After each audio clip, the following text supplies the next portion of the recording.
Since 1921, Janome has been a pioneer in creating some of the most magnificent sewing machines that have ever graced the earth. And this Janome Memory Craft model 6700P that we're going to be checking out today really falls into those ranks of some of the greatest machines made. This one belongs to Phyllis out of Tennessee, and she is excited to get this machine back after having just returned from a whirlwind tour to the beautiful country of Sweden, the birthplace of Husqvarna Viking. Would love to sit down with her a little bit more and learn about that trip, because that is on our bucket list. But in the meantime, let's get going on this Janome Memory Craft and check out some of the lovely stitching that she can do. I've already done some off camera. See if I can take this off the tripod and we'll take a look at some of those stitches.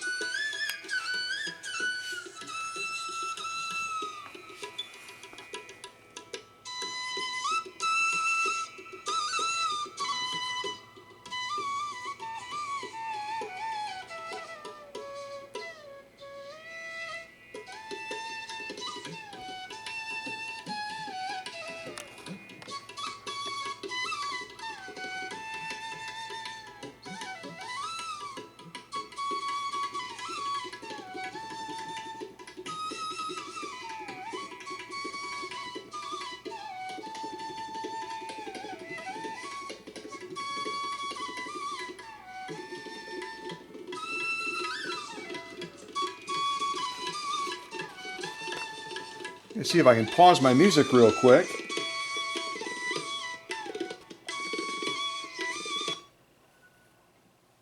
And before I sew on this machine, I'll just walk you around this machine very briefly. So this again is the Memory Craft model 6700P, and she is a beaut. Surprisingly, she was not made in Japan. She was actually made in Taiwan. Now don't let that be a turnoff, because just like I've shown you these amazing Guggenheim shears that come out of China, there are some really amazing things that come out of Taiwan, Vietnam, and some of those other countries that we normally wouldn't associate with high caliber quality type sewing machines. But when they have the right format and the right accountability and the quality and everything else that goes into that, and the right footprint to build from, they can really create some masterpieces like this Memory Craft 6700P. And she's fairly easy to navigate and to operate as well. We'll start over on the left side. Here we've got an automatic needle threader. I don't use them, but some people do. Just slide her down and you can thread that needle very easily. Easy to get to presser foot adjuster right up here. And then also beyond just an adjuster, they've got a little window here so you can see where your pressure is set at. Right now we're at about 1.5, so about 50% of the way down. And I love this little meter that they give you so that you know exactly where you're at. You don't have to guess and say, oh, I think I gave her about 4 or 5 turns or whatever. You know right away where you're at with that pressure. And pressure is so critical in sewing. Whether you're sewing light cotton like this with a stiffener, or whether you're going through leather like I did over here, presser foot pressure can make or break your stitch quality. Again, as you're going through thicker materials, as you're going through denser materials like leather, you want to increase that presser foot pressure. And 1.5 is a good median range, but depending on the thickness of things, you might have to turn this clockwise to bump that even as high as 2 or more as needed. Here they've got a quick little threading guide as well near the front of the machine as a little bit of a guidance. And a great resource book with this as well. As you drop your bobbin in, you're going to make sure you drop it in with the thread coming over the top, so that as it turns, if we get real close,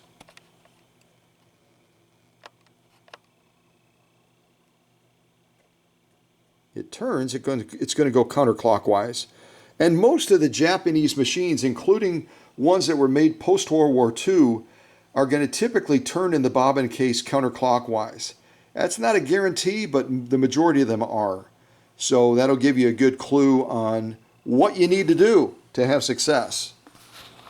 Here's our upper tension control right here. Let me come out on this shot a little bit. There's our upper tension control right there. That's going to control and define that lock stitching.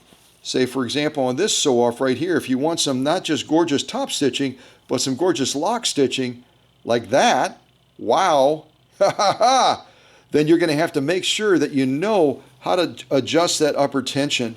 And as you have loose stitching on the bottom, this has to increase. As you have loose stitching on the top, this is going to decrease, because it'll give that bobbin case a chance to pull down and define that top stitching if it's not as beautiful as this is, or that, or this, or that. That's cute, isn't it? A little scissors and a little spool of thread, or that. Beautiful stitching as well.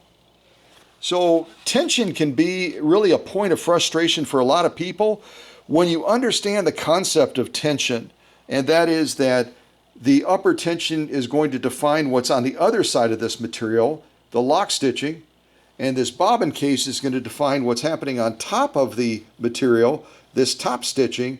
Then you know whether you need to increase this or increase this to get the desired outcome. Also, Janome loves to make things easy on the user, so you can see we've got these little guides along the way, how to thread the machine, etc., how to get her set up just for success. We've got a start and a stop that can bypass our foot controller if need be. We've got an easy access reverse button right there, pattern stop. So if you're finishing off a series and you don't want the pattern to end like in the middle, then you just touch this as you're nearing the end, and it'll go through that final little cycle and then end, which is fabulous. Needle up, needle down, really nice to have. Thread cutter, speed control, an easy to read LED style display. You can see here right now we're in mode 1 where you start out. Mode 1 has probably about, let me see, 2, 4, 6, 8, right around 10 different stitches that we can pick from. But as we go into the other modes, we have access to a lot of really amazing decorative and ornamental stitches. In mode 3, we've got access to various monogramming and block type stitching, and the list goes on. Also on the front here, we've got, when we get into some of the stitching, whether it's straight, zigzag, or some of the more ornamental stitching, on some of them, we've got discretion where we can change the stitch width or the stitch length, which could really be beneficial. But all of these easy access right within your fingertips, you know, the mode, shadow type stitching, twin needle stitching, we've got, actually shadow stitching is over here, mirror stitching I should say, bobbin winding, changing our settings, and then different scroll features, including a safety lock that will put a lock on the machine as you're changing out the needle or other things like that, so that you don't potentially get hurt. So lot of thoughtful design going into this machine. On the side, I don't know if the camera will reach it or not. Let me unplug it real quick. There we go. So on the side over here, we've got a dual feed type adjustment here that will give us a little bit better traction for certain types of sewing. Here's our plug-in for our foot controller, on-off switch, balance wheel. Over here's our power plug-in. And then down here we've got our feed dog drop. All the way in the rear, we're going to be fully engaged, and then if we push this forward, we're going to be able to do free motion quilting and freehand embroidery, etc. And you can see we've got a nice feed system here for the thread on the back that folds down. It collapses down up against the body of the machine so it doesn't get snapped off potentially. And you've got this standalone right here where if you want to be fully threaded up but also wind a bobbin, which we may do during this premiere, you put your extra spool of thread right here, come through this second feed, and then follow the track, which is from here to here, and then back to your spool over here to wind a bobbin. So again, they don't want you to be guessing or have to even go to your manual. So they've got a nice little reminder diagram here. Actually, if I go in the right sequence, it'll start right over here with 1, the spool of thread. Here's our thread feed, which is this right over here. And then from there, we go over to 3 around this tensioner, which is this right here. And then back to our spool over here. And the bobbins that you want to use on this machine are going to be a class 15J. I've talked about those quite a bit. They've got the rounded edges instead of the flat edges. So you want to make sure that you have the correct bobbin. Recently, as I said in another live stream, visited a customer that had a Juki, also Japanese made, and they had the wrong bobbins. They weren't even close. So bobbins make a big difference. They can create all kinds of issues with tension, with thread breaking, and thread feed and everything else. So you want to make sure you get an original type product like this that's made specifically for Janome. And these are the class 15J bobbins, one of which I'm using in this machine right now because when Phyllis sent it, she did not have a bobbin in the machine. So I'm going to send this back to her with the correct bobbin. So if she's got the wrong ones at home, and that was part of her problem, I don't know, she can go ahead and put those to use. Also, I didn't point out over here, as far as bobbin winding, a convenient little thread cutter right here, so you don't need to look for the snips or anything else like that as you get done winding your bobbin. Yeah, so that's kind of a quick lay of the land. Behind some of these sew-offs I already showed you are a couple little access points right here. This one right here is going to be for feed adjustments on the machine. And then this is going to be for a presser foot lever lift. There's a little lift you can slide in there and then push it with your knee and cause that presser foot to go up and down so you don't have to reach all the way behind the machine to do that.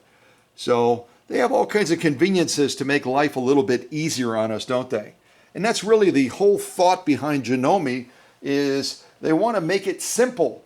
Since 1921, when they made their very first machine, really kind of late on the scene. I'm trying to put this back in the tripod. I haven't done one of these in a while, so come on, buddy. I'm having a technical issue here. There we go. Hope I didn't shut it off. So yeah, since 1921, they've been on the scene making sewing machines. You know, compare it to other companies like Husqvarna Viking that, you know, have roots going back to the 1600s, Singer and others that go back to the 1800s. So coming on the scene in the 1920s, right around 1921, Janome was late to the party. But you know what? It doesn't matter when you show up at the party. It matters what you do when you're at the party. And that you become the belle of the bond, or something like that, the belle of the ball, whatever that saying is. And all of a sudden you exert dominance in a field that you're brand new to. And that's kind of what Janome has done since they came on the scene in the 1920s. And if you wonder about their name, I've mentioned this several times, they didn't start as Janome. They started actually as the Pine Sewing Machine Company. I'm not making that up. They started out as the Pine Sewing Machine Company, and then about 20 years later, a little bit less than 20 years later, they're sitting around a big table in Japan, and they're saying, I don't know, what should we call ourselves? Should we stick with Pine Sewing Machine Company? And a number of them thought, no, that's not a great idea. And one of them around that board table was fidgeting with one of these, a bobbin, a class 15J bobbin, or something similar to that back in the day. And as they looked at the center of that bobbin, it kind of looked like the eye of a snake. Well, in Japan, Janome means eye of the snake. And so there became their birthplace and their birthrights right around 1935. So they come on the scene in 21. 1921, not until 1935 did they start declaring and naming themselves Janome as we know them today. And that transition really opened the door for them to become domineering in the field of sewing machines, along with a lot of other great companies. And it was right around, about 5 years ago that they celebrated their 100th anniversary in 2021. And now the rest, as they say, is history. So let's check this Eye of the Snake machine out and see what we think as far as how she sews. And I'll put on a little bit of mood music to get us going, or to keep us going.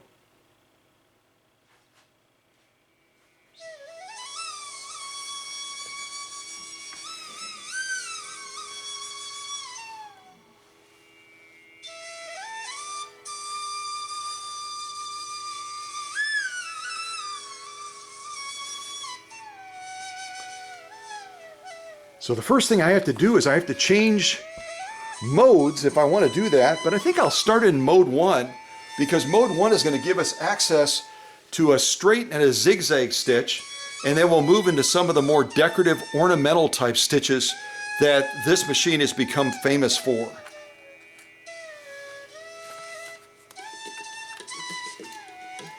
And our setup, I should tell you this real quick before I move too far forward. Our setup today is my go-to needle, the Schmetz 9014 Universal Needle. I could have gone with an embroidery needle, but I decided to go with my go-to needle. So we'll see how it performs today in this premiere. But I'm using a brand new type of thread. It's still by Coats & Clark, but it's going to be thread that they've designed specifically for quilting. So we're going to try some quilting thread today. It's 30 weight. And it's available at retailers like Walmart and others like that. And it's got a beautiful, huge spool that is 1,200 yards. So I don't think I'll run out of thread, at least on the top side today. I hope I don't. If we sew that long, you all are going to be probably a year older. All right, let me get my material in place. We'll start out with a straight stitch, and then we'll move on from there. And I'll try to zoom in a little bit for you, or I'll take the camera down. I'm reluctant to take the camera down because it was so tough to get it up the last time, but we'll try it anyway. So as I start here, I'm in mode 1. You can see my needle position is center right now, which is fabulous. The only decision I need to make at this point, other than, the fact that we're doing a straight stitch, is I've got to adjust that stitch length a little bit. I want to get a nice long one. So I'm going to start turning this to the right and watch that number change down here.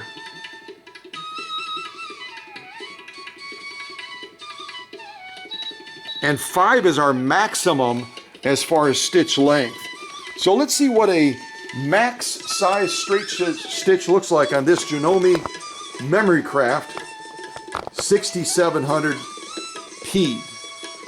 See if I can zoom in there.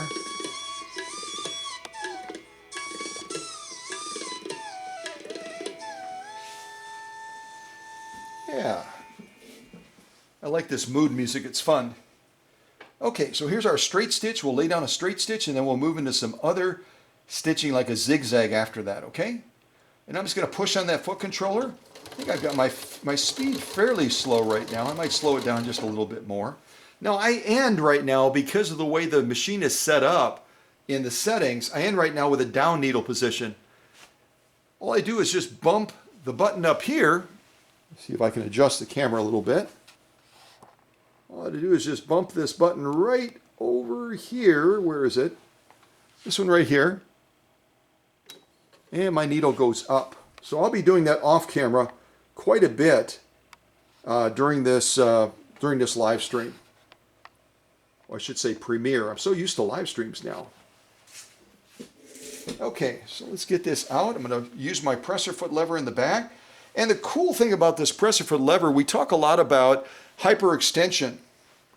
And on this one, we've got a mega hyperextension. I don't really need it right now, but I'm going to push it one more notch up, and I don't even have to hold it. I'm just going to push it up, and look at the clearance. If I were to put quarters, you know, quarters like our change quarters, underneath this presser foot right now at the highest position, I probably would be able to put about 6 or 7 quarters underneath there. If that gives you an idea of how much clearance we have right now. But for our purposes, I'm going to bring her back down to the normal level. We'll give that thread a pull, and we'll go ahead and do our zigzag stitch, and then we'll look at both of these. Bring our thread back.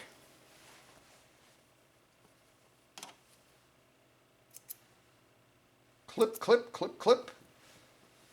Get our material back in place, and now we're going to change over to the widest zigzag that I can possibly do on this machine. Now, how am I going to do that?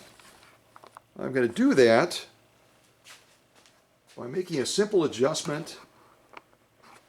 I'm going to move the camera tripod over a little bit so I don't have to keep taking the camera off, hopefully. Okay, zoom in.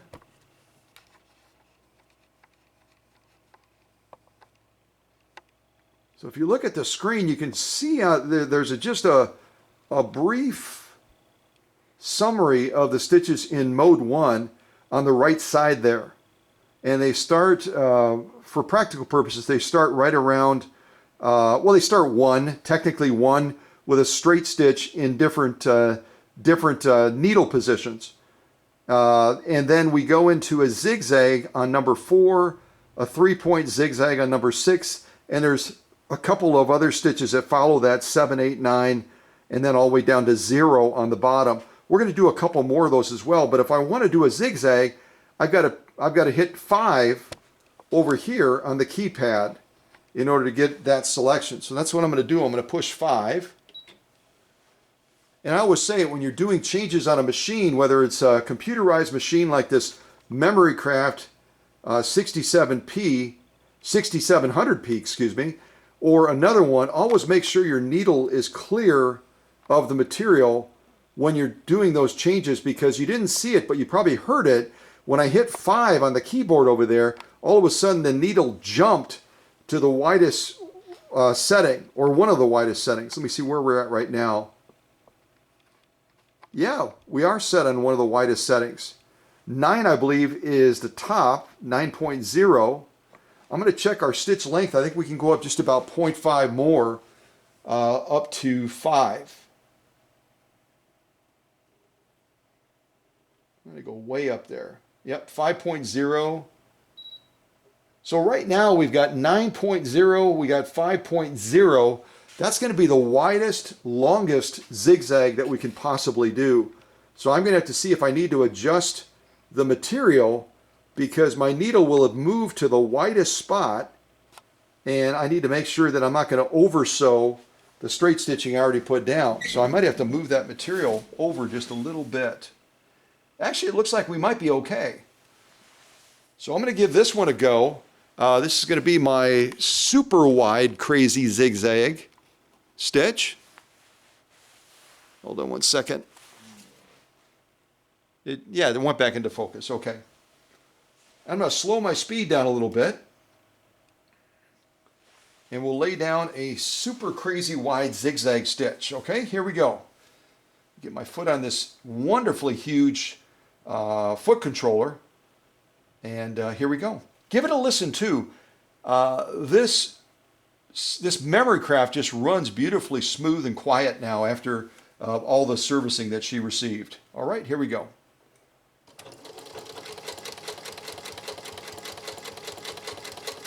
All right, I'm going to stop right there. Needle down again. I'm going to go needle up. And we will take a peek or a perusal of this zigzag, this mega zigzag that we just did. Kind of looks like the McDonald's arches. Now it doesn't. I hope it doesn't look like McDonald's arches. Otherwise, we've got a calibration issue.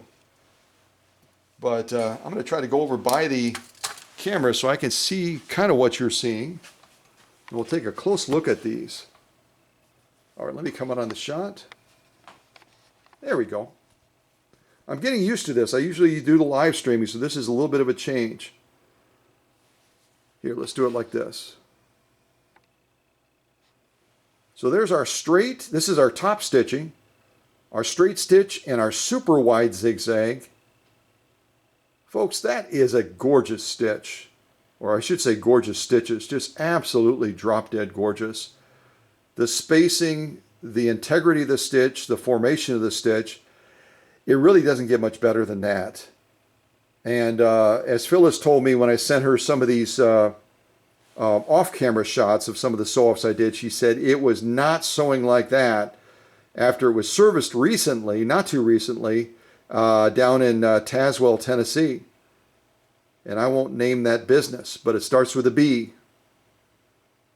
I've gotten that feedback from a number of people that their machines, after being serviced at that location in Tazewell, Tennessee, are not sewing well. So some beautiful stitching. There's our top stitching. Here's our lock stitching over here. There's a little piece of thread there. Here's our lock stitching. Beautiful lock stitching as well. And you can see we don't have any tension issues whatsoever. A number of adjustments got us to that point where that upper tension didn't have to be cranked all the way up. Now we're comfortably right in the range of about probably right around 7, I believe. 6.5 to 7. So some beautiful, beautiful stitching, straight and zigzag. But let's go to some of the fun stitches and see what we can get this memory craft to do there. And I'll get us a little bit more music if I can find some more Asian style music to put on for you.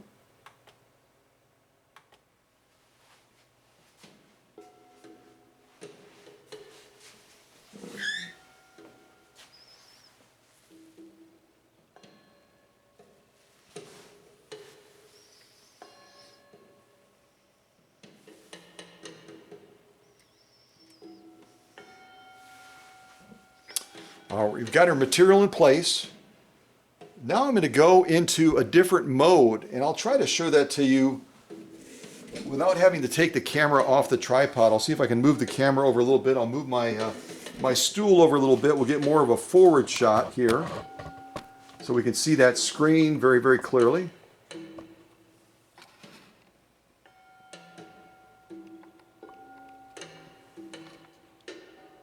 So if you can see that pretty well, I think you can. Our mode is going to be in the upper left-hand corner. And if you're able to read that, it says mode 1. We want to go to mode 2 to do some of the decorative ornamental stitches. But you know what? Before I do that, don't let me jump ahead too quickly. We have some really cool stitches even in mode 1. Even though they're considered more utility stitches, they're really quite gorgeous. So I love 3-point zigzags. We could certainly do a 3-point zigzag. That would be 6. We can do this one, which is 7, kind of a snaky one, which is 8, a feather one, which is 9, or this swirly one, which is super cool. So I think I'm going to jump in and I'll go all the way to the bottom. I'll do 0. So I'm just going to go over to the dial-a-pad thing right over here. And I'm just going to pick 0. And again, before I do this, I want to make sure that needle is clear of the material. Yep, that needle moves, sure enough, from far right position over to left. And you'll see then that it will display the stitch that you're going to be sewing on the screen. And it will automatically give you the defaults. So right now we're at the widest point. 9.0 is the widest that the machine can sew. And then for the stitch length, it's giving us a default of 2.5. Now on some stitches you can modify that, but I don't know if on this one you can. So we're just going to reach up towards that dial, right about there. This is our stitch length. I'm going to see if it lets me modify it all. And it's making a little chirping sound at me.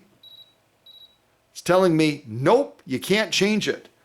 So we're going to have to go with the default, which is 9.0 stitch width and 2.5 on the stitch length. So let's go down to the needle on that. We'll see if we can lay down this this stitch that's in mode 1. I don't know what you call it. Once we sew it, maybe you'll have a name for it. And you can tell me what you might call that particular stitch. There we go. I think that's a pretty good angle right there. Pretty good distance.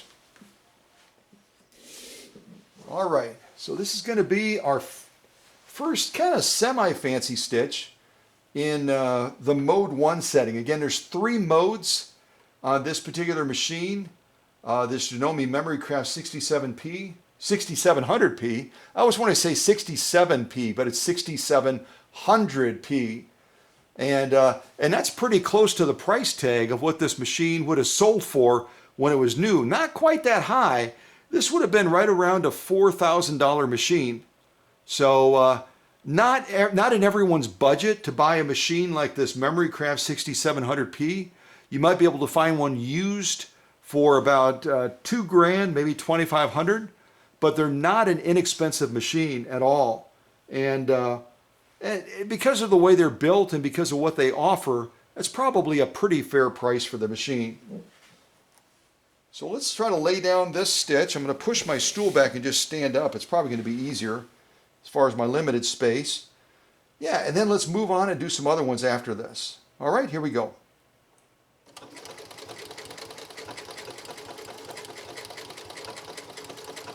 And I've got the speed setting on this machine set really low right now. I'm going to go ahead and just bump it up a little bit. And we'll see if we can buzz down this saw off a little bit faster. All right, you ready? Here we go.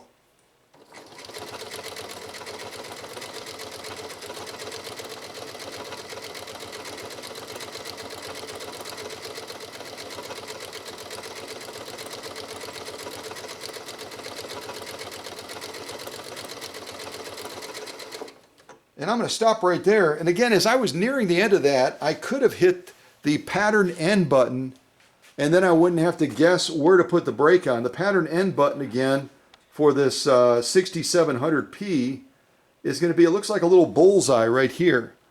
So as you're nearing the edge of that material, if you want to, you can go ahead and hit that pattern end, and that way it won't leave the pattern that you're finishing, the stitch pattern, incomplete. It should follow it to the end of that cycle, finish it off, and then it will stop automatically. So it's a great feature to have this right there at your fingertips so you don't have to put the brakes on as you're finishing up a particular stitch pattern. So I'll come out a little bit on the machine again. Again, I'm kind of getting used to operating this camera. It was how I started this YouTube channel a long time ago. But now I'm so used to live streaming, I don't have to mess around with the camera very much. Yeah, beautiful stitching.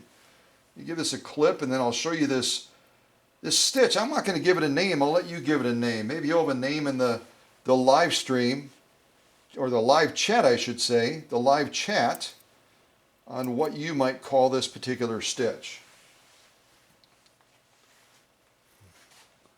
All right, I'm going to move over here in front of the camera. I'll zoom in on it a little bit. So these are the stitches we've created so far. The straight, the super crazy wide zigzag, and then this almost looks like a rope or something, doesn't it? Kind of looks like a ropey-dopey thing going on there.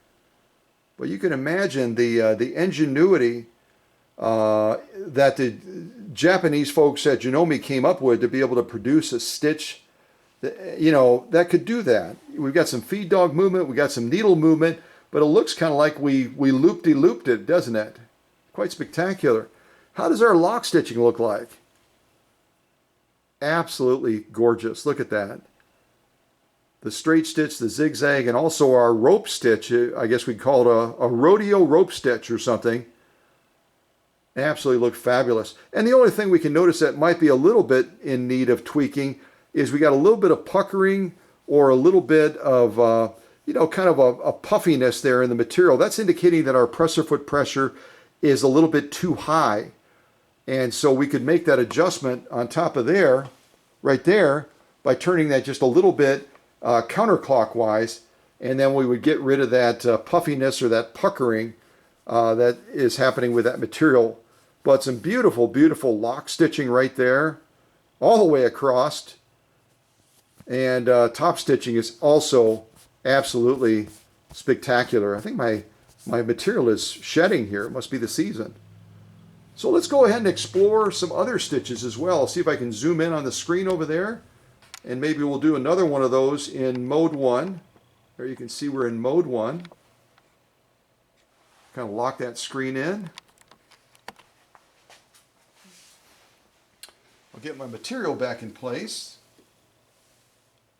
And on some of these decorative stitches, when you put it underneath the presser foot, you don't want to go right on the edge of the material, as a lot of us are tempted to do, because on some of these patterns, when they're executed, they're going to be doing some backpedaling using that tri-motion function of the feed dogs, and you're going to be sewing off of the material. So I'm going to be offsetting it by probably about 5 or 6 millimeters at least on most of these patterns, so that if it starts to move that pattern backwards with that tri-motion, I'm not going to be off the material and running into issues with, creating a jam or something like that. So take that into account when you're trying these patterns. As you're learning them and seeing the movement of what happens in producing them, you may have to offset that material a little bit so that you're not sewing off the material. Okay? All right, a lot of blah, blah, blah. So we did pattern 1, which is a straight stitch with a center needle position. We did a zigzag. We did this ropey stitch down here, which is a 0 as far as settings. And so we could do 8 or 9. And normally in a live stream, I would invite you to type in the live chat, what should we do? Should we do 8 or 9? So I'm going to pretend like you did that and you picked 9. Because I think 9 is kind of a feather stitch and it's super cool. And all I have to do to select that in mode 1 is simply hit the number 9 right over there. So I'm going to push number 9, and again, make sure my needle is clear of the material. And now I'm going to get the feather stitch. You can see on the screen now. And you can see our feather stitch is set with the widest stitch width, 9.0, and it's got a stitch length of about 2.5. Can we adjust it? I don't know, we'll find out. This is our adjusting knob right over here. Whoop, the wrong way. Haha. This is our adjusting knob for stitch length right here, and it will let us make it longer. This is one of those stitches that we could make longer, but I'm going to go with the default that Janome gave us. So 2.5 is what they recommend. We could go all the way up. We could go all the way up to 5. So we could go super long and really stretch it out. But I'm going to go with 2.5. That's what Janome's recommending. And we'll go ahead and try to execute this stitch next. So let me come up here. Yeah, we'll stop right about there. All right, a little bit more mood music to give you that Japanese Asian culture feeling, with the roots of Janome being there. And yeah, we'll check this out. See if I can go down. This one is called Asian Eyes. Asian Eyes. Let's see what that sounds like. That. And it's saying audio track is unavailable. I wonder why. Cognitive calmness. They're going to try to make us calm. Calm is not a bad thing. All right. So let's try this feather stitch. And I don't have the intimacy and experience with this machine that Phyllis does, but I'm going to trust that 6 millimeters offset in case that tri-motion kicks in and starts to move that material backwards. Or I guess it technically would be moving the material forward. It'd be pushing it forward. We'll have enough space that we're not going to run off of the material. So let's try this feather stitch, as I'm going to call it. And then we'll start moving into mode 2 and check out some of the really cool ornamental stitches. And I'm looking at my needle position. Again, we're at the widest setting right now, 9.0. I'm just looking at where that needle is going to sweep down in relation to my other line of stitching. I think we're going to be okay. We're going to be real close, but I think we'll be okay. All right, let's give this a go.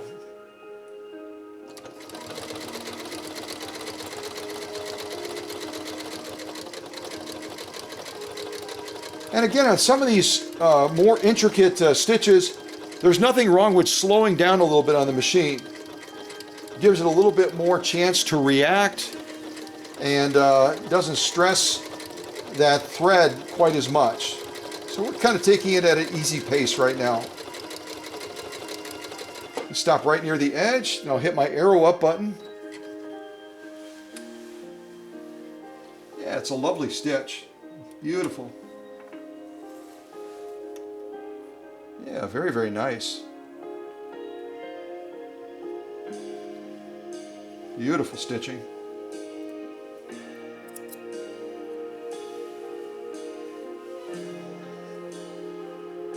I'm feeling calmer already with this music. Ha ha! I might doze off. No, I won't doze off. I hope I don't.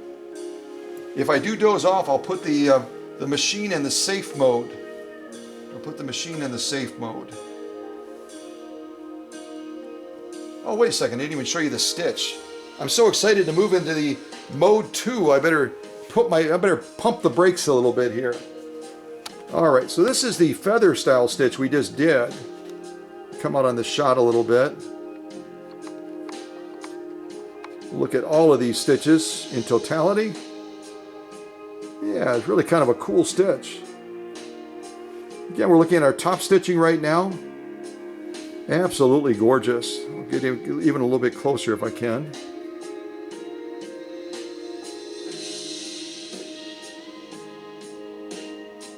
Very, very nice. Let's turn it over and look at our lock stitching. Beautiful, beautiful stitching. And again, I'm using a universal 9014 needle right now. So kind of a mini harpoon needle. If I went to a 7511 embroidery needle, we'd be able to complement this stitching even more. Even more. Beautiful. So let's go over to mode 2. Let's see if I can get over there with the camera. You see we're in mode 1 right now. I'm just going to touch that mode button right there. And that's going to move us into mode 2 so we can sew some of the super crazy cool decorative stitches that Phyllis said she's going to start checking out now that the machine is operating as it should.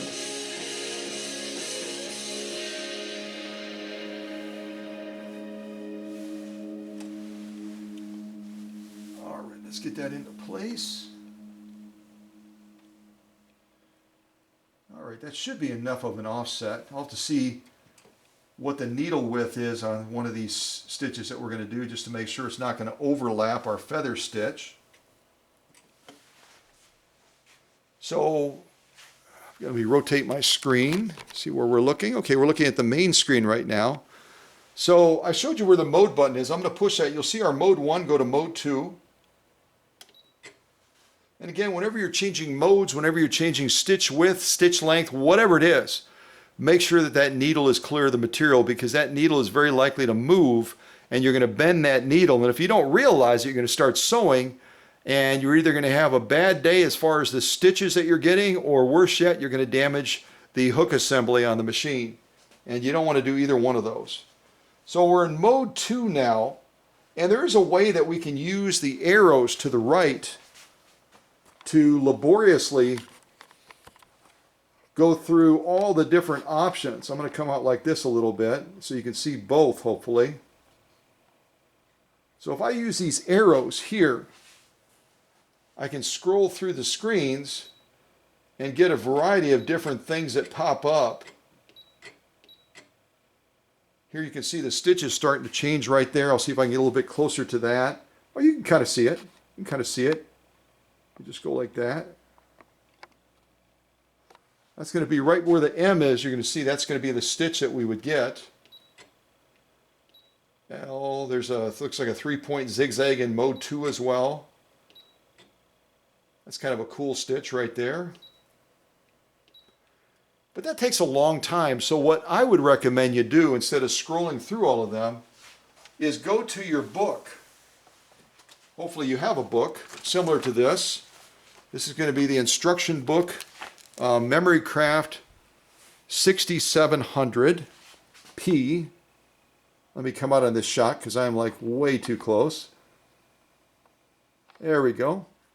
So if you have a book like this, a Memory Craft 6700P, you're going to be able to go all the way to the back of the book. Look at that. Don't you love when they do that? This page is left intentionally blank. You always wonder why they do that, don't you? Because sometimes you have like 2 or 3, and maybe it's to write notes in as the owner, right? You can write notes in here about the things that are going great, the things that aren't going so great. And all the way in the back, you've got troubleshooting right here on this side, which is page 102. And over here, you've got the stitch chart. And the stitch chart is broken out on this page, at least, between mode 1 and then starting mode 2 right here.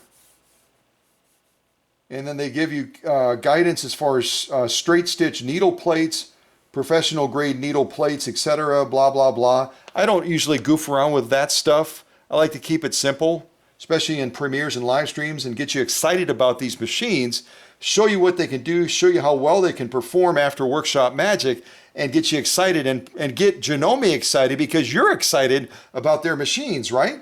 But here you got all these different patterns, and then there's a 3-digit number underneath the pattern.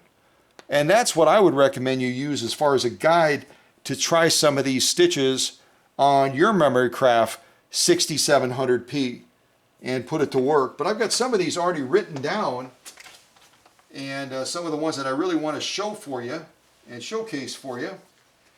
So I think the first one we're going to do is going to be pattern 175 under mode 2. Pattern 175 under mode 2. So let me see if I can move the camera a little bit closer.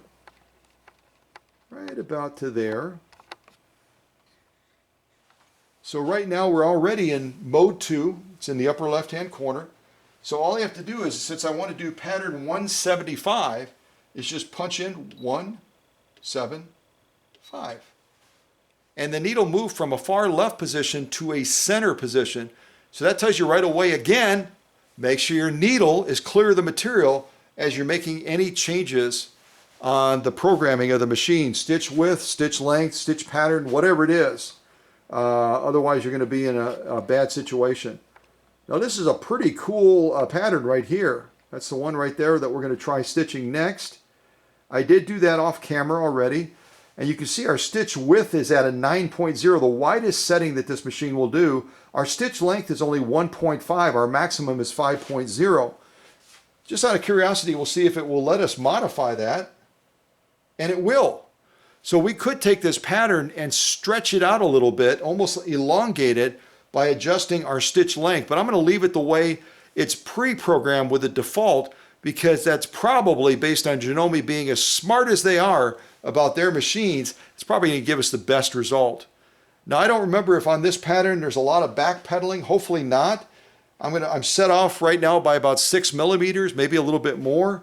So we're going to try stitching this pattern next, and then we'll move into about 5 or 6 other patterns that I've already picked that I really want to be able to show off and kind of showcase for you. Let's go over here. Yeah, right about there looks pretty good. And you can see how much I'm offset. If you look at that presser foot in relation to the where the needle is going to come down, it's almost a finger width, offset. So that if we've got that tri-motion that brings that material forward, which pushes that needle further back, we're hopefully not going to go off of the material in the process. Okay.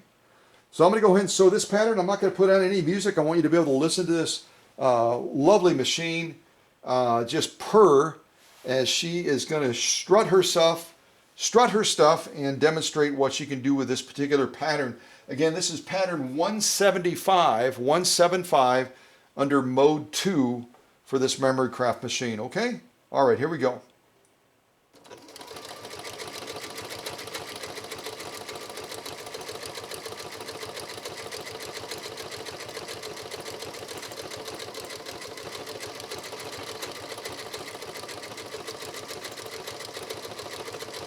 And I'm kind of watching that spool of thread on the back of the machine because when I first started this, I was winding a bobbin. I'll stop for a second.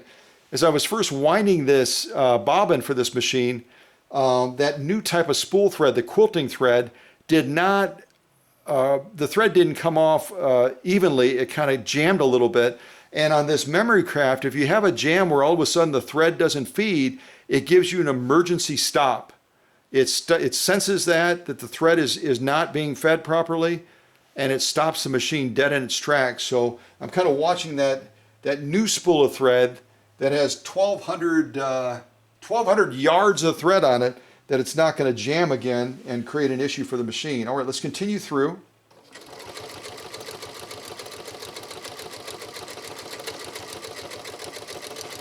And I'm just lightly guiding it. I'm not guiding it greatly. I'm not pulling the material. I'm not pushing the material. I'm just adding a little bit of guidance. The feed dogs are doing an excellent job in moving that material evenly over the feed dogs and underneath that presser foot. As I'm getting ready to near the end of the pattern, I'm going to hit that pattern end button right about there. You can see what it does. It cycles down and it stops. That way you don't have to put the stop on by lifting up your foot on the foot pedal abruptly. You just hit that pattern end button up there that I showed you, the one that looks like a bullseye, and then it ends up ending that pattern nicely. Now I'm going to hit my needle up, lift my presser foot, and we'll see if we can check out this particular pattern. Oh, that's lovely. That's really ornamental. I could see that being on the sleeve of a gorgeous women's garment or something like that. I don't know, maybe where you would envision it being, but it is just a drop-dead gorgeous pattern. And that pattern end button really saved us so that we ended with wrapping up that pattern and not having something that was halfway done. You know what I mean? Where you start to stop near the end of the material and it doesn't finish off the pattern, but when you have that pattern end, it's going to finish that cycle. There it is. I had it upside down. It's going to finish that cycle of stitching and give you a nice complete pattern, assuming it has enough material to do it with. If you're way too close to the edge, then you're kind of stuck, but yeah, it's quite a lovely pattern. See if I can balance it right there, and that way I don't have to hold it in front of the camera. I'm relearning, I should say, after having not used this camera in probably a couple of years, maybe. Other than filming the bears and stuff like that, which is a lot of fun.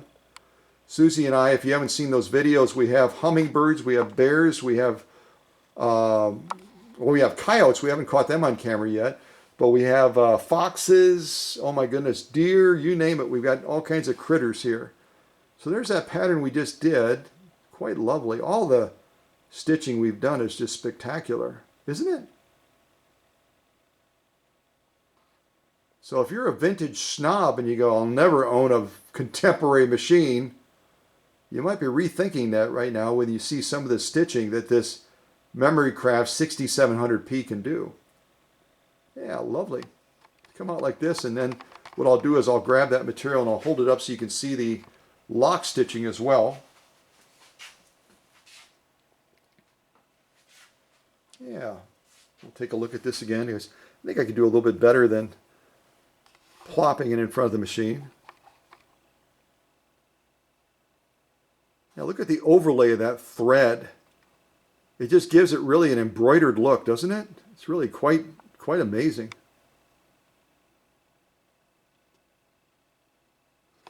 And our lock stitching on the back, equally gorgeous. And that's one of the biggest complaints that Phyllis had, is when she would try to do some of these things, she would finish a stitch pattern and it was literally, she could pull the thread out. I don't think you could pull that thread out right now with a chainsaw. Seriously. We've got that, the machine just calibrated beautifully right now. It's doing a wonderful job, isn't it? That again is our lock stitching. And again, just as a brief tutorial, our lock stitching is created and made beautiful by that upper tension unit right there. On the other side, our top stitching is created and made beautiful by our bobbin case that is out of view but way down there. That's our bobbin case down there.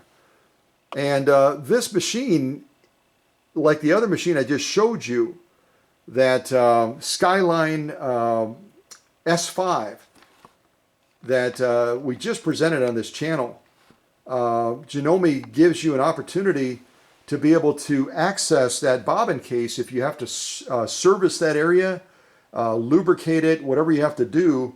I'll show that to you real quick right now just because it's good to know. I'll grab my little screwdriver. And unlike the other machine that I just presented that belongs to, forgive me, let me just go to my notes real quick.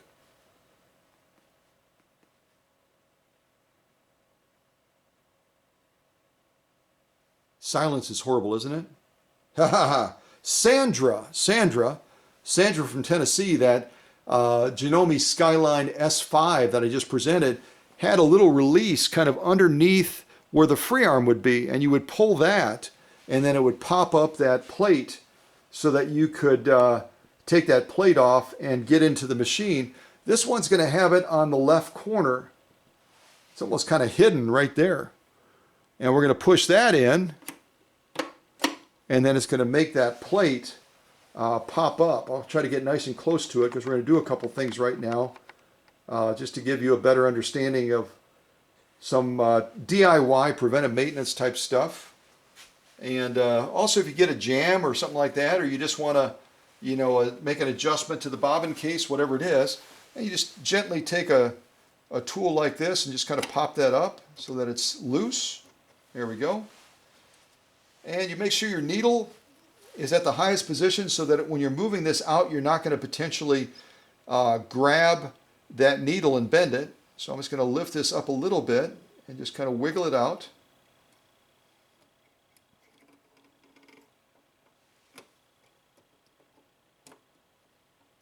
I'm going to take that pressure foot all the way up, give myself a little bit more space to work with. So I've got my plate off now. You can see there's all kinds of special little markings on here that can be helpful depending on what you're trying to do with the machine. I'm going to take our bobbin out.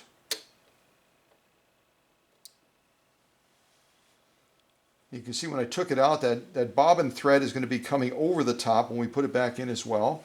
And now I can actually take the bobbin case out. But before I do anything else, I should be smart and see if it will let me. Now it won't let me because I've already gone too far. I was going to put it in the safe mode by hitting the lock button, but once you pop that panel off, once you take this panel off, it doesn't let you mess around with the controls anymore. So I'm going to go in a little bit closer here. You can see that very intimidating assembly in there. I'm just going to grab my bobbin case like this and just gently lift it up and remove it from the machine. I'll put it right there. And there's an oiling point right in the center of this. Let's see. I'll point at it. This is going to be an oiling point right here. Might as well grab my oil. And right in the center of that hook assembly is a sponge that will allow that that lubricant to wick out and to keep the entire raceway nicely lubricated. So I'm just going to put about 2 drops in the center of that. It'll soak down into that pad, and then as we're operating the machine, it's going to wick that oil up and keep all that hook assembly nicely lubricated. Now there's a lot of other moving parts in here as well. If I gently rock the balance wheel, you'll be able to see some of those areas moving just slightly over here, over here, over here. And so as you're doing preventive maintenance on your sewing machine to keep it running well, to make sure that it doesn't run dry, you can hit some of those areas with lubricant. I'll just do that just briefly here. Come on a little bit. There we go. That's a pretty good shot. And I'll put, actually I'm going to go even finer than this. Let me see here. I like using these syringes because I can really pinpoint that lubrication and get it exactly where I want it. So I'm going to put a little drop right here. Crucial assembly. Little drop right there, little drop right there, little drop right there, drop right there, drop right there, drop all the way down there, drop back here on the feed dog, other side of the feed dog, And that's more just to illustrate that process, right? So you can maintain your machine and be a responsible sewing machine owner. It's all about using the machine, but it's also not abusing the machine. Remember, one of our core principles on this channel is the equivalent of the sewing Hippocratic Oath, do no harm. So I'm going to take one of these Q-tip swabs. I'm going to put some crystal white sewing machine oil on it with just a little bit of kerosene in there as a rust inhibitor. And we go ahead and take our bobbin case. I'm just going to lightly swab the inside. And I'm also going to swab the underside because this little area right here, these edges, is where that hook assembly is going to be turning underneath it. So this needs to be nice. This needs to be nice and slick so that hook assembly can turn underneath there without creating a lot of friction or drag. So I'm putting some of that oil on the bottom of this as well. So when I put it back on, it's going to be resting on top of that hook assembly, and it's going to be nice and slick on the bottom. And you can see, even though the machine has been thoroughly serviced and cleaned, we still get dirt off of it in the sewing process, don't we? We'll slide it back in, and if you're concerned about orientation, look for that little red dot. There's a little red dot right here on this. There's a little red dot right here near the front of the assembly, and you're going to put those in proximity to each other. So when you drop it in,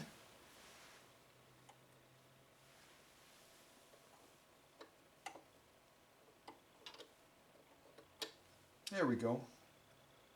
When you drop it in, it should be seated and it should be flush with the top of that hook assembly ridge that's going to be spinning very, very fast underneath it. I'll zoom in so you can see that closely. So you can see the bottom, and that's why we lubricated that edge, is because this silver portion right here, that silver portion is going to be spinning. This bobbin case is going to be in a fixed position. So we lubricated this, and now what we'll do to supplement that even a little bit more, we'll put just a light coat, not heavy, light coat of oil right on that lip so that it'll go underneath that edge and really create a nice floating effect for that bobbin case on top of the hook assembly. Does that make sense? I hope it does. And once we get that into position, we can tell it's flat. We tell that that red dot is lined up with that red dot right here. I'll zoom in on that so you can see that real closely. Those red dots are going to be lined up with each other. See that? That way you know you've got it in the right position as far as the bobbin case. You can see a screw right there. And that is going to be our adjusting screw. So if we have an issue with our tension where our top stitching is too loose, you can use a small screwdriver similar to this one.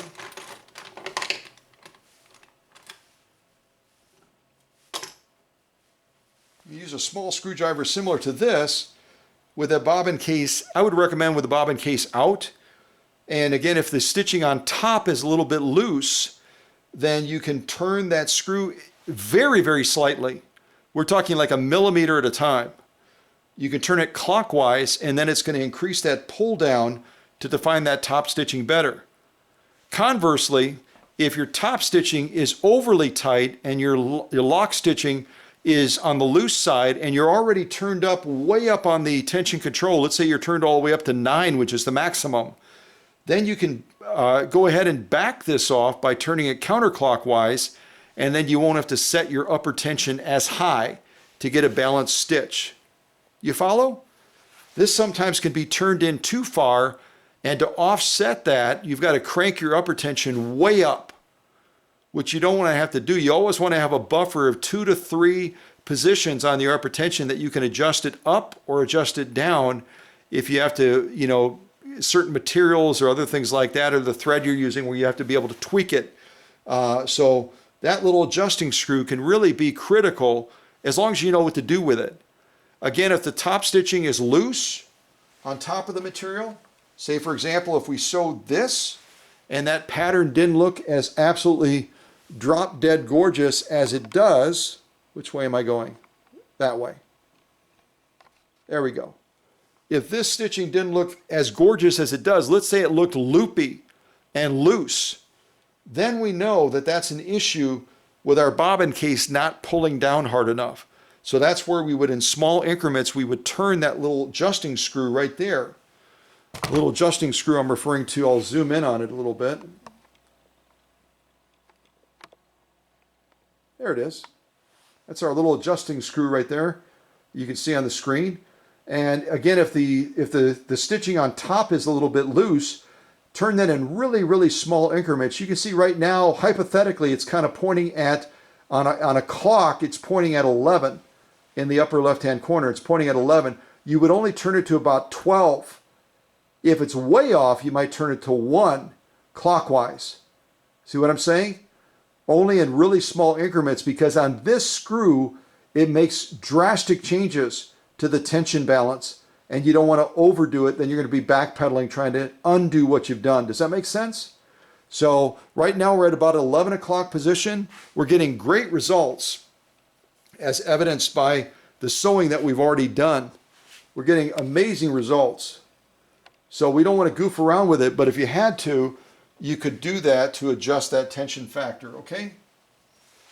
So we've got all that put together. We did a little bit of DIY in servicing and lubricating some critical parts, especially that bobbin case that floats on top of the hook assembly. And now what we're going to do is we're going to put that plate back on. Get that plate back on. And you certainly, when you have the plate off, you can certainly make sure there's no extra dust or dirt or lint or like that stuck to the back of it before you slide it back into position. And we're just going to gently bring it right underneath, almost touching that presser foot. That's why you want that needle to be at the highest position so we don't snag that needle.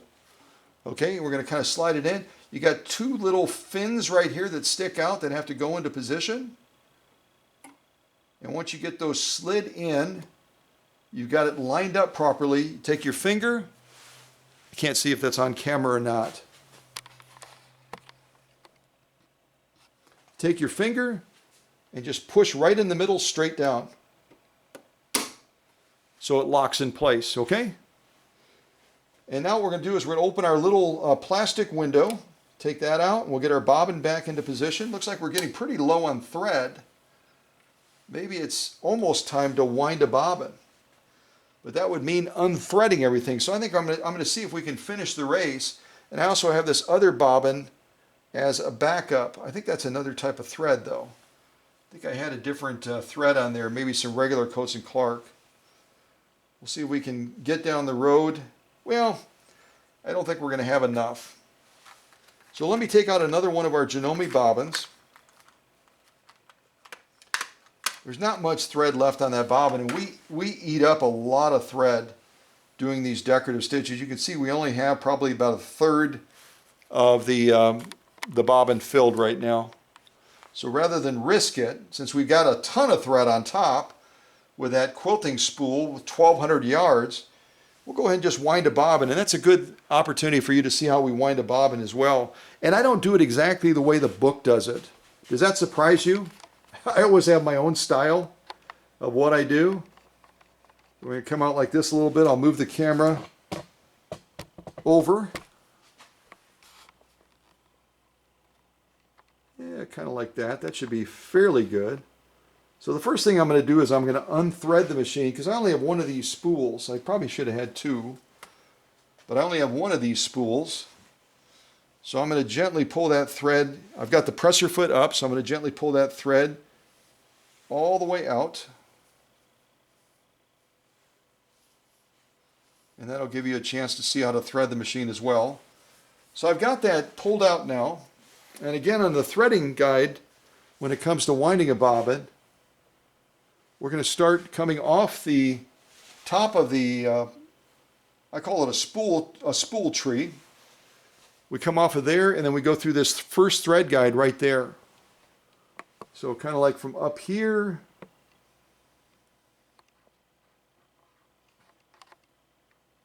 and then we come down to that thread guide right there. And then we're going to come across the machine, and we're going to be heading this direction right here. And we're going to go counterclockwise around this tensioner. You can see we're kind of like right in between there. There's a top part and there's a lower part, and we're sandwiched right in between there. Okay? Then from there, we're going to be going back this way. Back, back, back. We're going to put our bobbin in place, our Class 15 J bobbin. And when we're getting ready to wind a bobbin, the one thing that you need to know is how full do you want that bobbin to be? Do you want to wind a bobbin and have it look like this, where it's, it's barely full? Or do you want to have that bobbin nice and full so you can do quite a bit of sewing before you need to be concerned about it, just not overfilling it? So that's what this adjuster is right here. You loosen this screw on top just slightly, and then you can rotate this finger either out or in, and the more it closes that gap, and as you go counterclockwise, the more it pushes this in towards the bobbin, the sooner it's going to stop that bobbin from winding, so you won't get as full of a bobbin. Okay? So I'm going to start my winding around here. It doesn't show you to do it this way in the book. In the book, what it shows you to do is it shows you to put the thread to one of the holes on the bobbin. But because this is an automatic feature on the machine, where when you hit the bobbin winder on the screen, I'll show you where that is, it just runs and races off. So because it does it that way, I like to get a lot of good winds around it so that I've got a little bit more control about where that thread is going to go and it's not going to get wrapped around the post or something like that. Okay, so I give that a cut. I'm going to hold onto my thread. You can see I'm holding onto my thread right now. I've got several winds. I'm going to push this assembly over. And again, if you rotate this so that it's going to be counterclockwise, it's going to go deeper and deeper into that bobbin, and it's going to disengage that bobbin winding much earlier. Right now I've got it set so it's going to come almost to the edge and give us a really, really nice bobbin as far as fill. Okay? All right. Let's see if I can do this right now. So over here on the far right side, let me see if I can show you.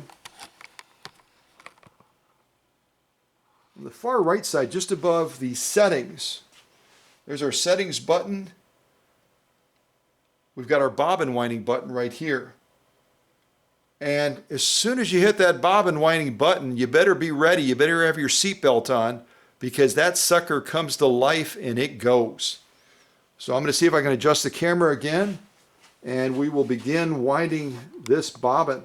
I'll come out right about to here. Yeah, we'll get a little bit closer. What the heck? You don't need to see me hit the button, do you? Just trust that I hit the button when this thing comes to life, okay? Just trust that I hit the button, all right? All right, here we go. Let's wind a bobbin, and then we'll get this machine set up with a nice full bobbin. Okay, here we go. And she's off. See what I'm saying? It grabs that thread. You can't regulate it with a foot controller. And I've got this speed on the machine turned all the way down. So it's just an automatic feature. It just goes bug house. Just goes bug house until it stops. There we go.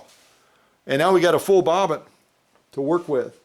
Well, you can see you gotta kind of be prepared. Otherwise, if you're not prepared and you hit that bobbin winding button on the far right side like I showed you, woo, doggy, you're gonna have a lot of fun trying to. Where's that thread going? No, I didn't want it there. I didn't want it there. So I'm gonna go ahead and lift this up, and we'll get that into the raceway. This time I'll do it right by, I'll put that bobbin over there, but I'm going to put the machine in the safe mode since I'm going to be operating over there. And to put it in the safe mode, I'm going to hit that little key right over here. And you can see now on the screen, the machine is locked. So now we can't inadvertently hit the foot controller and sew our finger or something like that. So I'm going to drop down over here by the area we were just doing some DIY servicing on. We got our bobbin there already. And again, when you put the bobbin in, you want that thread to be coming over the top. So as it's turning in the raceway, it's going to be turning counterclockwise. Okay? So I'm going to go ahead and just carefully drop it in. And then there's a little slat right here that you have to bring it into that track and then draw it all the way back. I'm going to do that and then I'll show you. And then they recommend that you go into this little secondary track. I'll show you that. I'll zoom in a little bit closer so you can see that. So we started on the beginning of this little track right here and kind of drew it in there with that thread underneath that tensioner. And then we're going to draw the thread into this secondary little track over here and down. So we kind of go into this opening right here, kind of go around and then draw it down. And then what we're able to do is we're able to put our little plate back on when we go to rotate that balance wheel to pull that thread up. See what we did? Yeah.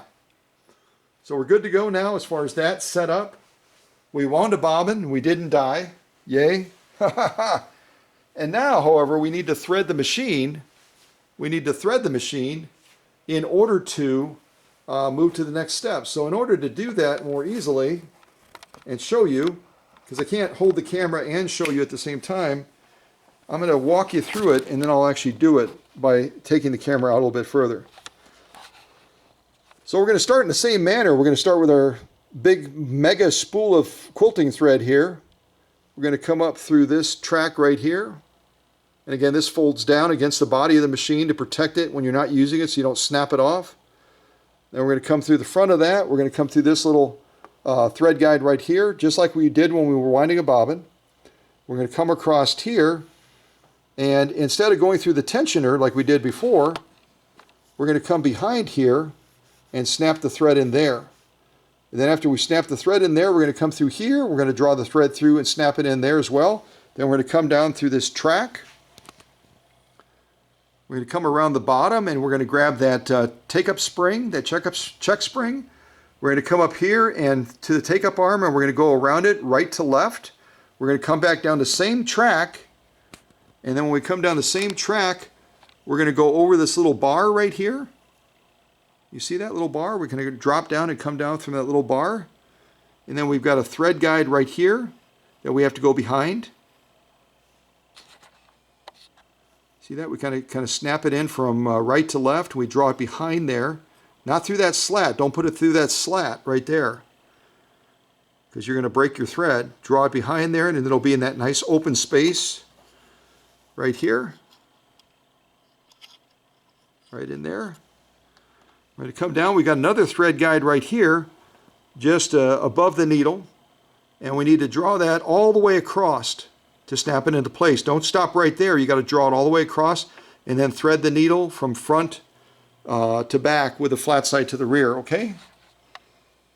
All right. So I'm going to do that now with the camera back.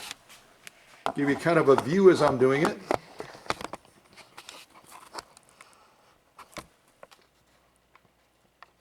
All right about there, I think should be a fairly good view. At least gives you a little idea, because I've already described it to you. So I've got to take this out of that tensioner. I'm going to draw through that little thread guide right here. It kind of snaps into place. I've got to go through the second guide right here, the one that's on top, draw it through there. Then I'm following this little channel down. And as I'm following the channel down, I want to keep my finger near the top here to maintain a little bit of tension on that thread, because as I come to the bottom of this channel, I've got to go back a ways to draw it in between the tension discs. And obviously your pressure foot lever needs to be up when you do this. My pressure foot lever is up right now, so there's no tension on the discs. So as I draw that thread from right to left through those discs, I'm going to be able to draw it nice and deep and make sure that it's in the proper position to maintain good tension. I'm going to draw that in. I'm putting, again, pressure on that thread. We grab that take-up spring. I'm actually watching it move right now. You can't see it move, but it is. Going into this next little channel right here. And I'm going to go up to that take-up arm, drawing it in so it snaps into the take-up arm, back down the same channel. And then I'm going to be going right to this point. Here at this point, I'll zoom in a little bit. Actually, I'll just keep going. I'll keep going. You guys are smart. You know what I mean. We'll draw that in.